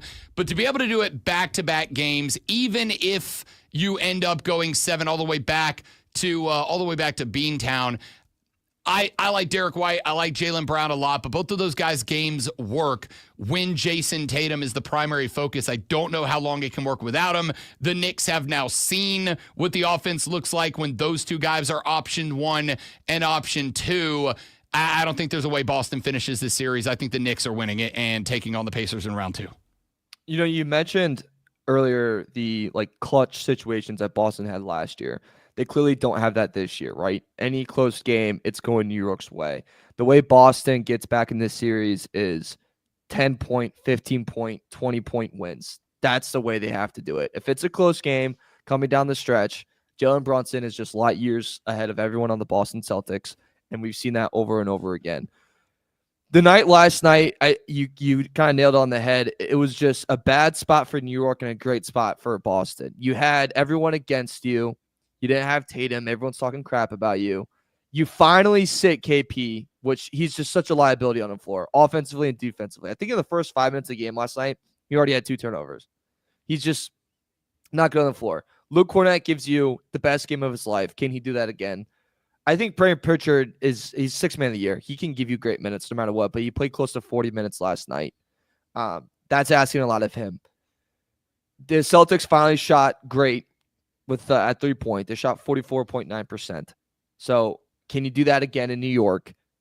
And can you get it a double-digit lead? Because as soon as it's single-digit, man, I really don't trust Boston. And that's why I think New York still wins it. I think they close it out in 6. If it goes 7, I'm kind of with you. I still think it is Knicks. They're just clearly the better team. And it's just, if it goes 7, they're playing with their food. And they're not paying attention. And more, Payne Pritchard probably has close to 25 points. Derek White has to have 30. Brown has to have a double-double. People think Brown has to have these 30-point games. And I kind of disagree. I think what Brown has to do is what he did last night, where he scores in the 20 range, but then those assist numbers, those rebound numbers have to be up. Because without Tatum, he's their leading rebounder. Luke Cornett picked up in that slot last night. What Jaylen Brown picked up in was dishing the ball out and setting other people up. He has to do that again. He can't just be a scorer. He has to be a complete playmaker for this team to be successful and to get these wins against a very stacked New York squad. I would love to sit here and tell you that a New York failure is coming and that Tom Thibodeau is going to fart down his leg or piss down his leg again, but I don't think so. I think it's going to be New York, and it's going to be New York versus Hicks versus the Knicks. Feels in these conference finals. I only sigh because I like that. I hate that I like that. All right, let's flip over to the Western Conference here for just a couple of minutes. The Denver Nuggets had an opportunity, every reason to take down the Thunder in Game 5, and then in the fourth quarter, they figured out a way to crap the bed. Nikola Jokic, the only guy scoring points in the fourth quarter. I think the Nuggets went something like, I think it was everybody not named Jokic went 1 for 12, and that one was a layup when the game was already over. So realistically, they went 0 for 11 down the stretch. It ended up allowing the Thunder to come back and take that game and a 3-2 lead. Game 6 back in Denver. I'm taking Denver to extend this thing to 7. My only question is, it's not even a question, it's a statement. I think we now know for a fact that the biggest concern we had about Denver, which is they just don't have the bench. And as fast-paced as you've got to play to get up and down the court with the Thunder, you've got to have guys coming off the bench you can trust for 14, 15, 16 minutes a night, and they don't have that right now. Nikola Jokic, why do I do that again? Nikola Jokic is the best player on planet Earth. I agree. But he's just one dude. And if everybody else is going to go 0 for 11 with a game on the line, I don't think it matters. The Thunder are moving on. You mentioned the supporting cast. Russell Westbrook can't have 4 points in 20 minutes. Christian Brown can't have 8 points in 43 minutes. Michael Porter Jr. can't have 2 points. Those guys can't do that. Especially on the other side, you have Lou Dort, who makes 3 straight threes to start the fourth quarter. With the MVP over there just waiting to get going, and he does. He finds his spots, he gets open, and he hits his shots. The Nuggets in that game, they were in control, but you could even see it late in the third. Thunder cut it a little bit, and Nuggets went to a 2-3 zone. And in a 2-3 zone, it's to slow down the opposing team and to, really protect the paint. But it's also for you to get your guys to save energy because you don't move a lot in 2-3 zone. You just got to guard an area, right? And man to man, you got to follow someone the whole time, keep track of what's going on, and help the helper. In 2-3, it's just passing someone on to the next guy, and you can kind of rest a little bit. Well, as soon as the Thunder started figuring that zone out and started kind of carving up that zone, what were the Nuggets going to do? And then on the other side of the floor, Jokic's game, he's the best player in the world, and he can score anytime he wants. But a lot of what he does is setting people up. And if he's getting doubled or hell even tripled, and he makes an amazing pass only like him and Jesus Christ himself can make, and you can't hit the shot where no one's even around you, that's a problem. You're not going to win a basketball game, especially when you have on the other side of the floor around 2 to 3 guys that can hit shots. And on top of that, when you're the Thunder, a guy that's going at Jokic for a double, that could be Alex Caruso, which is a top defender in the league. That could be Lou Dort, another great defender. Jalen Williams, great defender. SGA, top 3 in steals in the NBA. And if it's not a guard, it's Chet. So it's 7 foot against Jokic. Jokic is fantastic, but that's a tough matchup. I actually think different. I think Thunder close it out tonight. I think they win it. I think it's series over. And get ready for the newspapers to say it. It's the mark of a new era. It's Anthony Edwards versus SGA for the first time in the Western Conference Finals. LeBron, Steph, Durant, thank you so much for everything you've done. But the new era is here, and that's Ant and SGA, and they're going to run the West. All right, last one before we let you go. I said this earlier in the show. I'll bring it up to you now. That feeling you get when you have a hero and you meet him in person and they suck, right? Like you meet your favorite athlete or your favorite actor or your favorite musician or whatever, and you get the chance to shake a hand and take a picture, and it turns out that they suck as a person, and that you get that kind of like, oh, that sucks feeling. I'm having that feeling with Jimmy Butler right now. Because, like, the playoff Jimmy thing, I was all in on. My phrase for a while now has been there was no Heat culture. There was Jimmy Butler culture, and the Heat benefited from that. I was all in. He had a chance the last 2 games without Steph Curry to make himself a Warriors legend, to earn himself a buttload of money to stay there and keep doing what he did.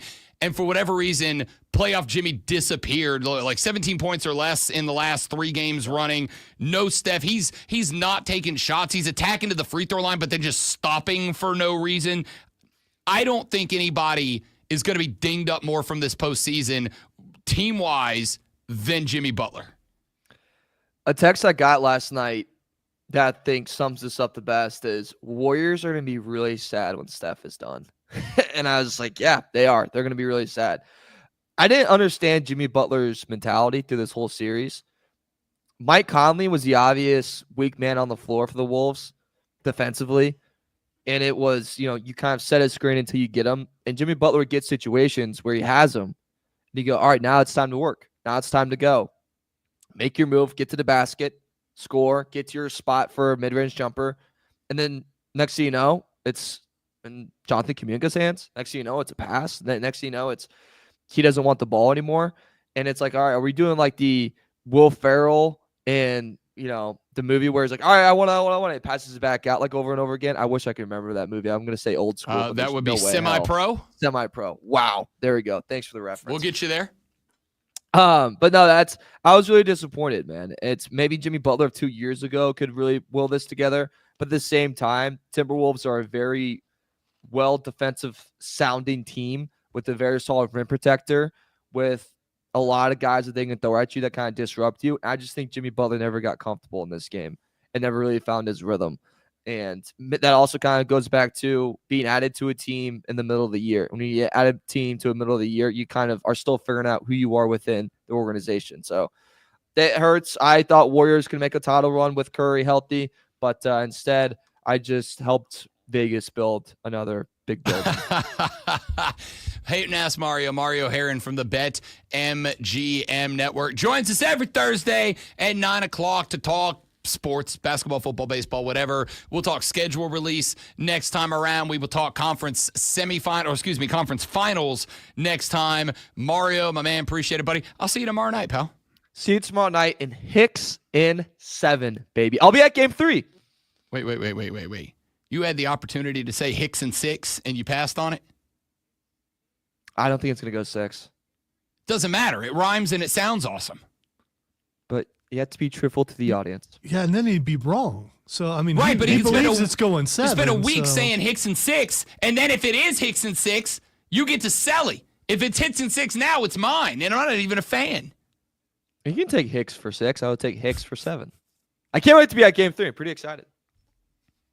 We will talk Me and to Timothy Mario. Chalamet. I'm give him a bird. I'm gonna be like, hey man, you think you're Elise Gaib? Let's do it out. Don't correct him. Just let him keep saying it on the air forever. Just let him keep saying it forever. What? What did I get wrong there? Adis worry about it. Khabib? Adis, I don't know how to say it. It's in Dune. But Dune's a great movie. Fantastic. You're the best, buddy. See you tomorrow night. Hey, Eagles is hard. See you guys. Mario Heron from the BetMGM Network. You can hear him with Ryan Horvat and Bradley Evans every weekday night from 7 to 11 right here on this and fine stations everywhere. I will be in with Horvey tomorrow night. Mario will be next Thursday. Fight Club will be up next on the Rob Brown Show in the Fan Upstate.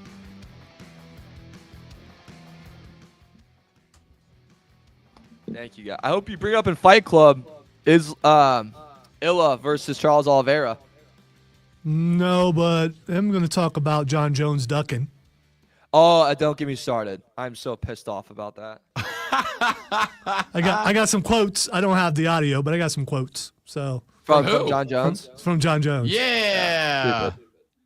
Did he Wait, make wait. it obvious he's ducking? Oh, you just wait. It's I next can't wait. segment. It's not that far It's, away. yeah. He's ruining Can't someone wait. else's prime because he decides I want to be on vacation, essentially. In fairness, so do I, but I'm not skipping work for it, you know? Yeah. It's like, you know, I think we all know that he's ducking. He's saying he's not ducking, but he's ducking. he's ducking. Oh, And man. Tommy Aspinall, it looks in shape. I probably stalk him a little too much, and let me tell you, fellas, he looks good. I want to pay the money finally to see John Jones lose. Yeah, same. Give that to me and then go away. Let me see then- you lose. No, not only lose, but lose spectacularly. Either in a submission or just get knocked plumb out. Also, stop attacking DC. He takes every interview. He's like, know, yeah, I of would have course. knocked out DC at heavyweight too. And it's like, sick. You beat him twice. Like, I hope so. And made fun of him when he was crying when he had a concussion. Yeah, so don't, Yeah. you know, It's like, awesome, dude. You're a great human being. yeah.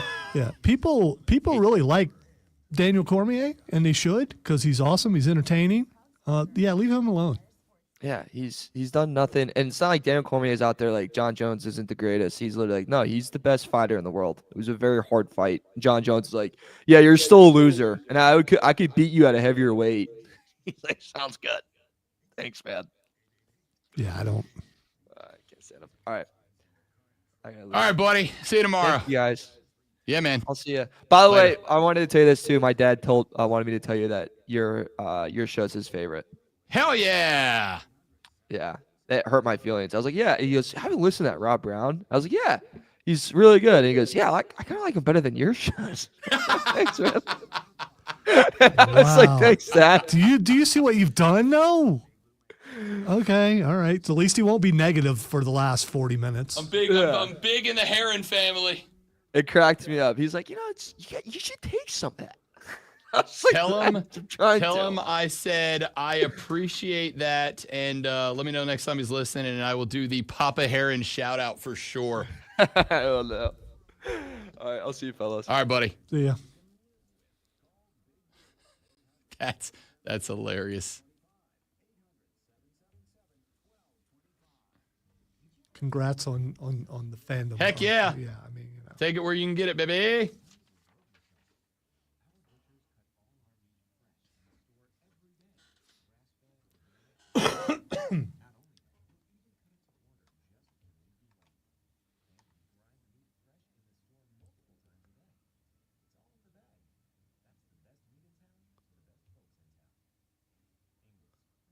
Okay, someone redid Fellowship of the Ring and put Arnold Schwarzenegger in as Boromir. There is a big trend. Oh, then they have him as Frodo also. Yeah, there's a big trend of doing the AI thing and just putting Arnold Schwarzenegger into Wait, random stuff. I just realized Arnold is actually every character. Yeah. Never mind. Yeah. Yeah, there's a big trend. It's like the baby thing, but it's Well, Arnold. at Legless, I couldn't tell at first. This but- isn't going to help me at all. The Arnold things are way funnier than the baby things by a lot. Because they do the voice and everything. He reads the lines, but in the voice. It's Oh, does he? hysterical. Okay. It's hysterical.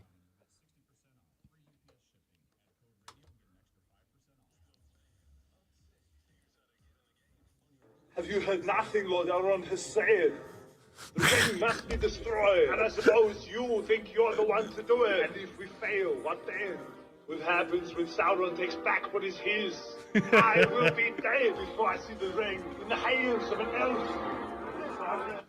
It's the best. All right. It's so funny. I got to find more of those. There's a bunch of them. Wow. Yeah. Tommy, what can I say?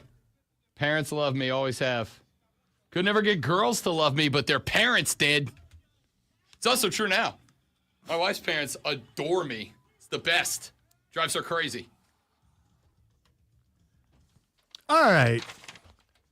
I mean, In an hour? Yeah, I just listen. 3 in an hour. Here's what it is. I'm recovering from illness. I feel a little bit better today. I think I'm good. I know I'm not all the way back, but for some reason, my mind, I think I am, and I just keep forgetting to push a button. So that would be the microphone on button. yes, it would be. It doesn't say on over here, but it turns. It literally says on. All right, it does say on. I need my glasses on. So anyway. It does say on. I've never actually looked at the buttons to see that it says, well, this one says start. Okay. But anyway, that's because if you push it, it starts something. Speaking of starting something, time for the Fight Club, where I'm not as confused as I sound. Maybe I am. I can don't know. confirm most of the time he's not this bad. He's Yeah. having a senior moment right now. No, I'm not really. At the moment, I'm trying not to cough. All right. So I found something yet. Before we get into this, I found something. And I know we have local wrestlers listening all the time. We appreciate it. We do. And we do plan on getting out somewhere eventually. But I need to go somewhere where the chairs are extra wide. That's just me. It's just a preference. I need to go somewhere where somebody needs a valet and a mic. Well- all right? I any local wrestlers struggling with your promos right now, All right. call us. We're your voice. I happen to see this Pro Wrestling Turbo thing. Yeah. I don't know if you've seen this. Yeah, they run shows around here a lot. It's going to be in Fountain Inn on Yep. June 1st. And I'm tempted to go. It's on a Sunday at 4:00. I saw one of their shows a year and a half ago at an outdoor brewery restaurant kind of deal downtown. It was a blast. They're going to be at the Mill in Fountain Inn, which is like 10 minutes from where I live, which also adds into the fact that and it's on a Sunday afternoon, so I don't have to stay up too late. Local indie wrestling is the best. Yeah, I mean, we may. I'm saying we, but I can be talked into it. okay. I don't think I'm going to need too much coaxing if you don't have, one of your 37 jobs going on There that is Sunday. that. There also is. I'm doing. Is that this Sunday? No, June 1st. Oh yeah, I can do that. Okay, I thought you were talking about this Sunday. I was like, because I'm going to Raw Monday, and I don't know how much. Hey, wife, I'm missing out on 2 days with you because wrestling is going to fly. But if it's that far out, yeah, I'll be there. Let's book it. All right, let's work on that. So speaking of Monday Night Raw, here is a confirmed lineup so far. All right, Sheamus versus Grayson Waller. So you get that because you're going. I'm not. I am. Because I'm old and I don't fit in the chairs anymore. AJ Styles and Penta versus Ooh. Finn Balor and JD McDonough. Ooh, By the that way- could slap. By the way, McDonough has put some work into his body where the head's still too big, but I think the body's starting to match it a little bit more. And maybe it's just because he's been away, but I still think it's starting to match. Let's a little more. also point out, I know he gets a lot of help. JD McDonough is willing to go. He's the toughest guy in wrestling Yeah. right now, without a doubt. All right, Yeah. Jey Uso versus Braun Breaker, non-title match, but still, you get to see the speed of Braun Breaker. And You get to yeet all over You ourselves. get to yeet all We're over going to yeet all yourself. over the well. And also, there are Money in the Bank qualifying matches. They haven't. Oh, I was going to say, be. I'd heard that. I didn't know if you were going to tell me that they had told us who is getting put on that list. I mean, listen, I think it's got the opportunity to be a good show. The last couple of times they've come through, we've gotten real lucky in that it has either been, I think 2 years ago, it was like it wasn't the go home show for WrestleMania, but it was like 2 before. So we had the sign, which was dope.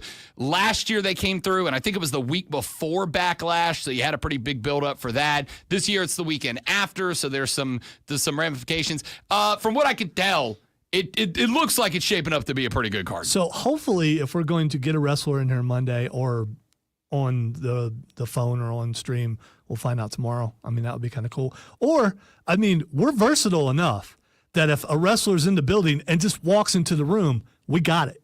Who the hell needs prep time? I mean, we got it. Yeah. We can just, like, it don't matter who it is. You walk in here, we got it. It's going to be a compelling and fun interview. You know, you asked me earlier in the show if I could, who would it be if I could just pick anybody? And obviously the answer is Rhea Ripley. But if that's not on the card, I'll tell you who I think would be great in here. Why not have your current champ? Why not have Jey Uso? Why not? Right? First off, he rolls in here. I rock the Pensacola Blue Wahoos jersey. We got an instant connection. We're from the same place. Wow. So that's dope.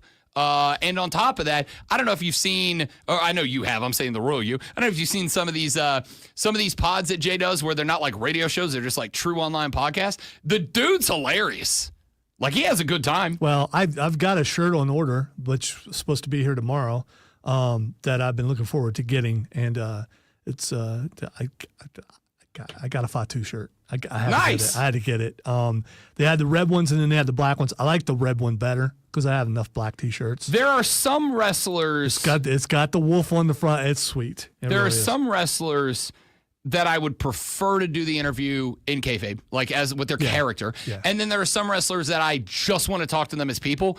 Jacob Fatu, I just want to talk to as a guy because his story of how he got here is incredible. This dude was like in and out of prison, was having real problems with his life, didn't want to be a wrestler. And then he's like, one day, basically my family like told me, start doing this and get yourself out of trouble. You got kids.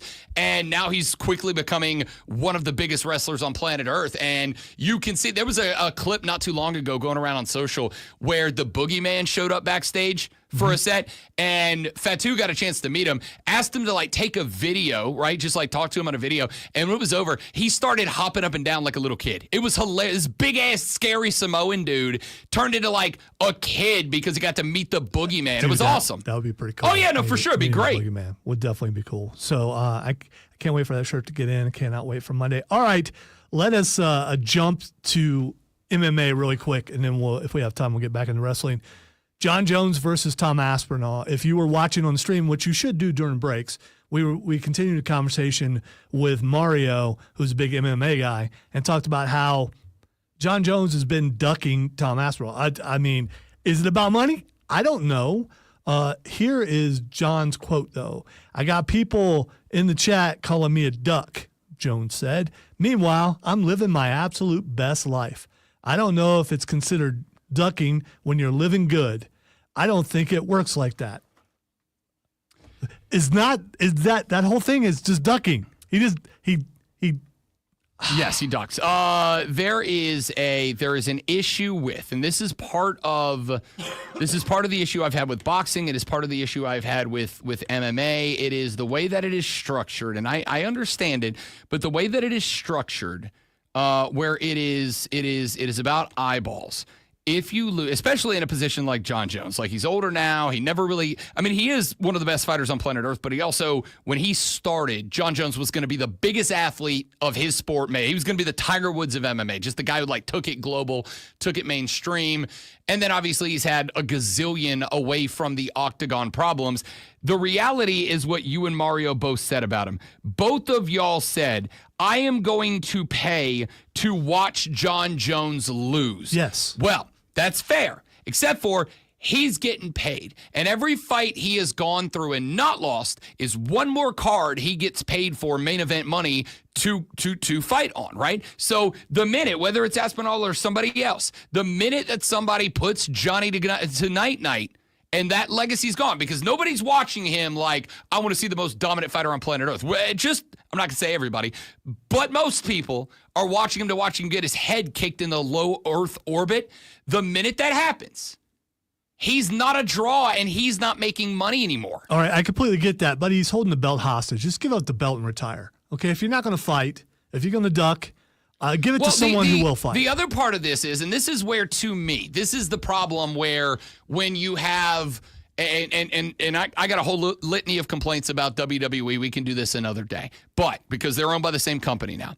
The problem you have is when the company in charge, and this almost kind of can go back to the college football conversation we had earlier. When the company in charge is 1,000% more dedicated to the bottom line than the sport that they organize, the sport suffers for it, right? I'm fine with wanting to make the money, wanting to make the dollars. That's what business is for. But you've got to want to protect the sport. If at any point in this run or not, had the UFC come to John Jones and be like, look, dude, you're fighting this guy. No matter what the litany of number ones that he's avoided, if they would have come and said, here's your options. You're fighting this guy or you're not on a card. That's it. You don't get paid. You fight this guy or you don't get paid. They could have prevented this long run from ever happening. I don't think this has to do with the company. I think this has to do with Dana White. The bending to him. That's what I think it does. They bend to him because he's a moneymaker. Right? They bend to him because he's a moneymaker. People are still buying fights because they want to watch him lose, and he's just not losing. At some point, Dana, TKO, Dana works for TKO. Whatever Dana's doing, it's at the whim of TKO. I mean, if I recall, John Jones precedes TKO buying that company, and he still was taking care of him before that. Fine. However you want to look at it, Dana, TKO, the brothers that owned it before TKO, whoever, whatever it is, whatever you want to sell it as. At any given point, if the authority in charge of UFC, whatever period you look at, would have stepped in and said, you're fighting this guy on this card, or you're not fighting or getting paid, then it would have had to have happened. But as long as they keep letting him avoid number ones, take on interim fights or take on the soup cans whenever he wants to, and he keeps getting paid because Lonzo forks over $80 to watch him lose a fight he's not going to lose. He keeps getting paid. They keep getting paid. This is the issue you bump into. When you get to a point where the governing commission of a sport, UFC, MMA, WWE, college football, the NFL, whatever, when it gets to the point that it is very clear that the integrity of the sport does not matter as long as the bottom line is being raised. And that's on us for spending the money. But when it gets to that point, then the sport kind of starts to lose its attractiveness. And I'm going to keep it a buck. To me, to some degree, UFC's in that spot. All right. I want to add one more, throw out one more thing before we finish the segment. We've had complaints that we don't talk enough AEW. And so last night I wanted to see the main event because the main event was Samoa Joe versus Jon Moxley in a cage. I mean, that's an attraction. That's a pay-per-view match. I wanted to watch that. So I actually watched it this morning because I recorded it from last night. And the match itself was good. I don't know if there are ever Vegas odds about how quickly Moxley's going to bleed, but of course he did. So the match is good, but I have a problem with this match. How it ended, everybody coming out, all that kind of stuff. I don't have a problem with that.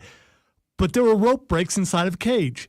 That doesn't make sense. So that alone, there being rope breaks inside of a cage, okay, you're going to play it that way, fine. That means the cage is, you can use the cage, it's just a part of the ring, fine.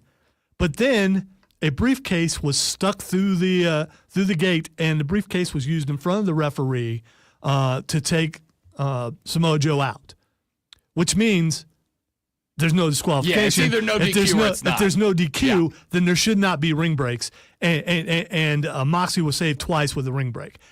All I care about is consistency. It doesn't make sense within how we know a cage match should work.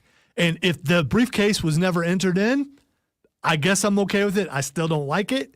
But once that in front of the referee, that means no DQ. Why was he able to ring break? That's when it's not nitpicking, because if you're a wrestling fan, that's a big deal, and I don't get why they did that. Yeah, I actually, ordinarily this is a spot where I feel like I would jump back at Lonzo and be like, "Oh, you're overdoing it," whatever. I actually agree with that. Like part of the, we know it's fake. Stop text guy. Okay, we know it's scripted. We understand that. We still like it. It's entertainment like any other TV show. But part of the suspension of belief, just like when you watch a movie, you want to suspend belief. You want to believe that this is really James Bond and he's really strapped to a table and there's really a laser working its way towards his body parts, right? Like you want to suspend belief and live in that moment. Same with us for wrestling. Well, part of that is we are watching a show that is supposed to have a competition involved in which there are rules, or there are no rules, in which case fine, but be the no rules thing. And that's not even to say they can't alter rules, right? Like there could be an alteration of rules, but like that never got called out. It never got said, well, this is legal, but that's not or whatever. So I actually agree. Those are moments that it makes it hard for me to believe that I'm watching an actual competition and suspend my belief for 2 hours to enjoy a show. And normally, Taz or one of those guys will cover the mistake, and they did not. How do you cover that, right? Like, how do you cover that mistake? Now, what you Here's do... what you do. You say, those rules were disclosed at the beginning of the match. We forgot to say it. Sorry, that's on us. Yeah, just something. Yeah. But it's kind of one of those things that it's like, there's a reason that tropes in wrestling are tropes, and it's because there are just ways to sell. Like, whenever, how many times does a referee have to have a wrestler climb up on the outside of the rope, go over there, talk to them while the heel is kicking the other dude in the gonads? It's like, how many times? You watch the TV show. You know this is what they're doing. But if they don't do that, then you can't have that moment. You don't have that moment, which kind of is the centerpiece of a match. It goes away. So tropes are tropes for a reason, but that's a spot where it's like, guys, if you're selling to me that this is a legitimate competition, it needs to be officiated that way, and you didn't do it. I actually agree with Lonzo on this take, which is unusual. Especially today. Ladies and gentlemen, the final segment of the show comes up next. Rob Lonzo and you on the Fan Upstate.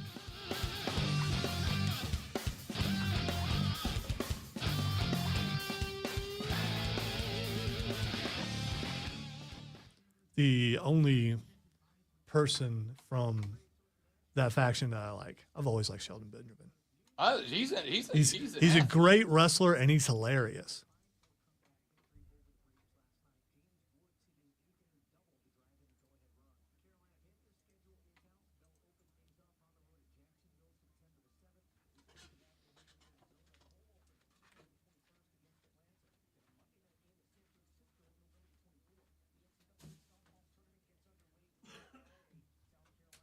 Right back, guys. Stay right there for me.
We'll talk more about this tomorrow, but there's an interesting story that just went up on 3 Sports, written by Dan Morrison.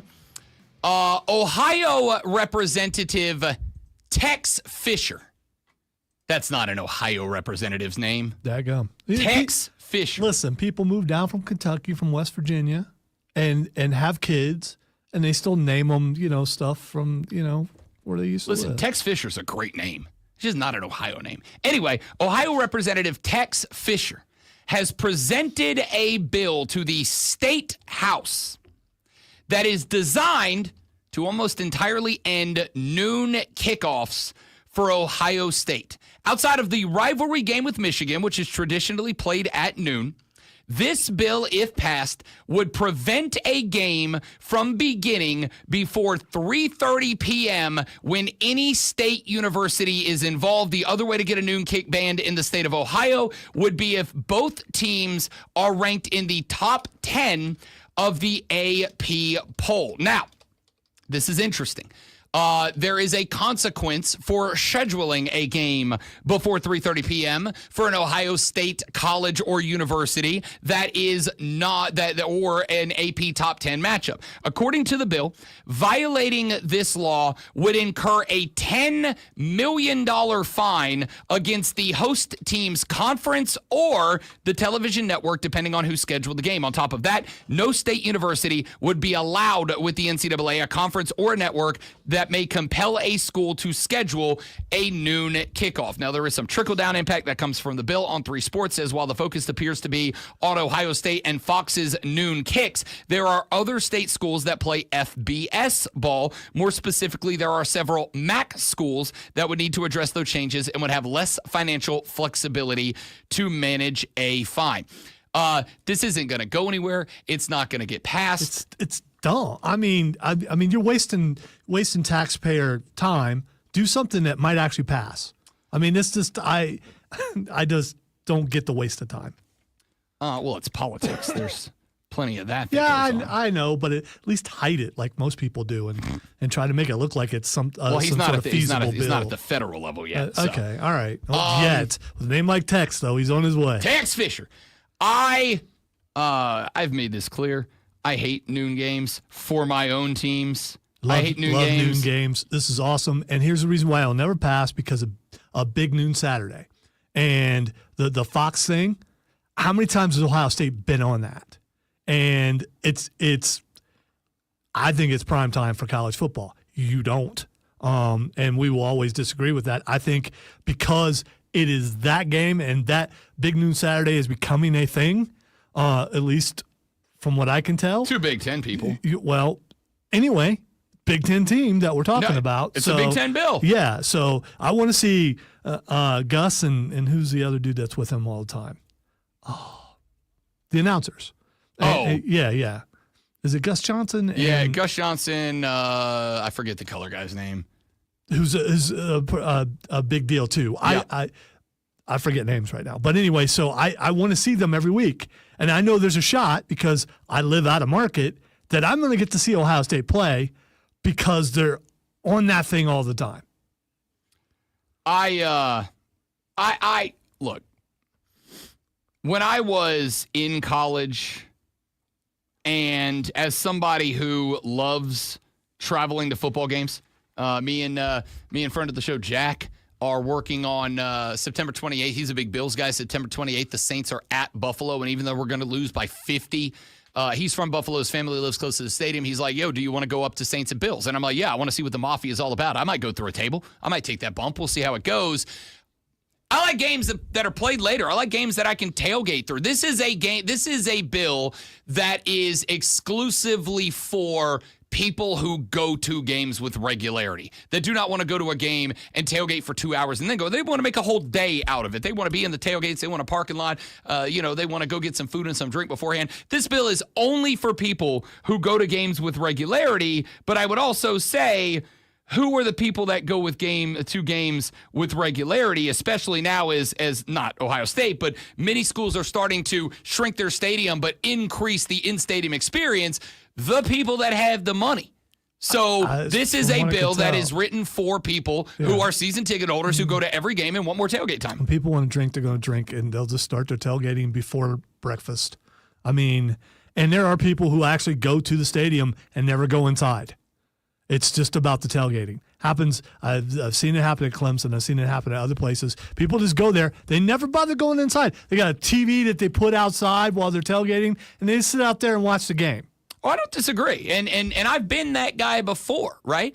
But I would also point out that, especially for places like Columbus, Ohio, where you get a few 100,000 people descending, it's also about the bars and the restaurants that are open all around the stadium. It's also about the bookstore that can sell more merchandise for people when they are able to go longer into the day. They're open at noon just as well as open later, and people who want to do those sort of things, they're going to do them anyway. I don't think time of day has anything to do with it. The only thing that's better at night, they think they can hide what they're doing. They can't. No, I don't think it has anything to do with that. I think it is if I am a bar and I am able to open at 10 a.m. and the kick's at 1, or I can open at 10 a.m. and the kick's at 7:30 p.m., that's just more time to get people in, get them a bunch of drinks, and get them out and turn the table over. That's really all it is. And now, the Rob Brown Show presents Twitter. I concede on your knowledge about that. All right. The first thing that's texting is Superman. New trailer dropped, yesterday or day Yes. before You yesterday? still haven't watched it yet. No, I have not. It came on last Dude. night during the NBA game. Yeah, but you got to watch the extended. You got to watch it online. Yeah, but I haven't seen the full one, and nor did I have the sound on at that moment because I was very engrossed in what You actually Florida. get to hear him talk and her talk and everything. I know you're a Superman naysayer, but I just want to say this is really good. No, listen, I'm excited about this movie. I am even more excited after watching the new trailer. I am actually And excited. Guy Gardner is such a punk. Oh, it's going to be so good. I am excited about this movie because I think the story of this has been the take forever for me. Superman stories aren't about Superman, they're about us. Superman stories aren't about Superman, they're about everybody else around Superman, and he is the focal piece of all of that. And it feels like Gunn understands that. And it feels like James Gunn is putting that into the Superman movie. So I'm actually really excited about it. And the last two trailers have been great. Plus, on top of that, you give me Crypto the Superdog, I'm going to see it night one. I will say this, James Gunn, if anything bad happens to Crypto the Superdog, I will find you and I will hurt you. Which is also why you need to watch this new promo, because you get to see Crypto do something anyway, other than what you've already seen. The next thing it's Xing is the Golden State Warriors. Golden State eliminated last night by the Minnesota Timberwolves. No Steph Curry, no chance for the T-Wolves, or excuse me, for the Warriors. My biggest takeaway, I talked about this earlier, my biggest takeaway is that a guy that I have been in love with and hyping for a few years now, Playoff Jimmy, went from being the dude to just another dude. I'm going to take it one step further. This is peak off-season radio. I think the Warriors dynasty is done. I think it's over. Okay, the next thing that's Xing is Doom. As in Doctor, or as in the game? As in the game. Or as in the movies? As in the game. I got nothing on this. New game drops today on Game Pass. It's Medieval Doom. I did see a preview for that. I'm interested. I will say this, and this is odd for me. Never played a Doom game. They are very hectic and frantic, and they will get your blood pressure up, and you don't want to try to play them and then go to bed. Fair enough. All right. The next thing that's Xing is Jodan Baker. I took a chance that you would know who Jodan is. You do. Should I? Yes, you do. He's been in James Bond. He's been in a ton of movies. He was in the original Walking Tall, but he's a background guy. When you see him, you will know who he is. I know who he is. I just found him. Yeah, he just passed away. Yeah. Definition of what a Character actor. Character actor. Yeah, For sure. That's And it. He's been in so many things. His IMDb is pretty big. Yeah. All right. And finally, the last thing that's Xing is Steph Curry. You would. Yes, You and I would. did. Poor Steph Curry. We'll see if they make a move. There is a conspiracy theory right now.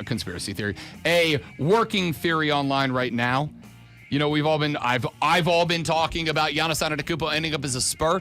There is a working theory right now that Golden State makes a play for Giannis to pair him up with Steph and Draymond next year. I'd get rid of Draymond, to be honest with you. All right, that's it for us. Hope you enjoyed the show. If you didn't, you got Bad Taste in Radio. Come back tomorrow. We'll try it all over again and probably, not definitely, but probably do a better job on the Friday edition of the Rob Brown Show and the Fan Upstate. Later.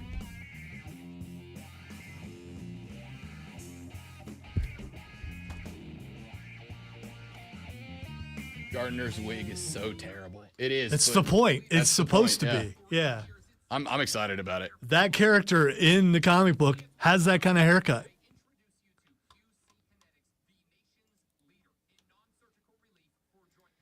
All right, dudes and dudettes, that's it for us. We got stuff to do and places to go. Don't get that phrase backwards. You'll get in trouble. Ask me how I know. Have a lovely rest of your day. Thanks for being here. Tell your friends about us. We're trying to get rich and famous. And yes, Tommy, I will absolutely take a bump through the table just to be one of the few, the proud. I may never walk again, but hey, the price of being a legend. See you tomorrow. Bye.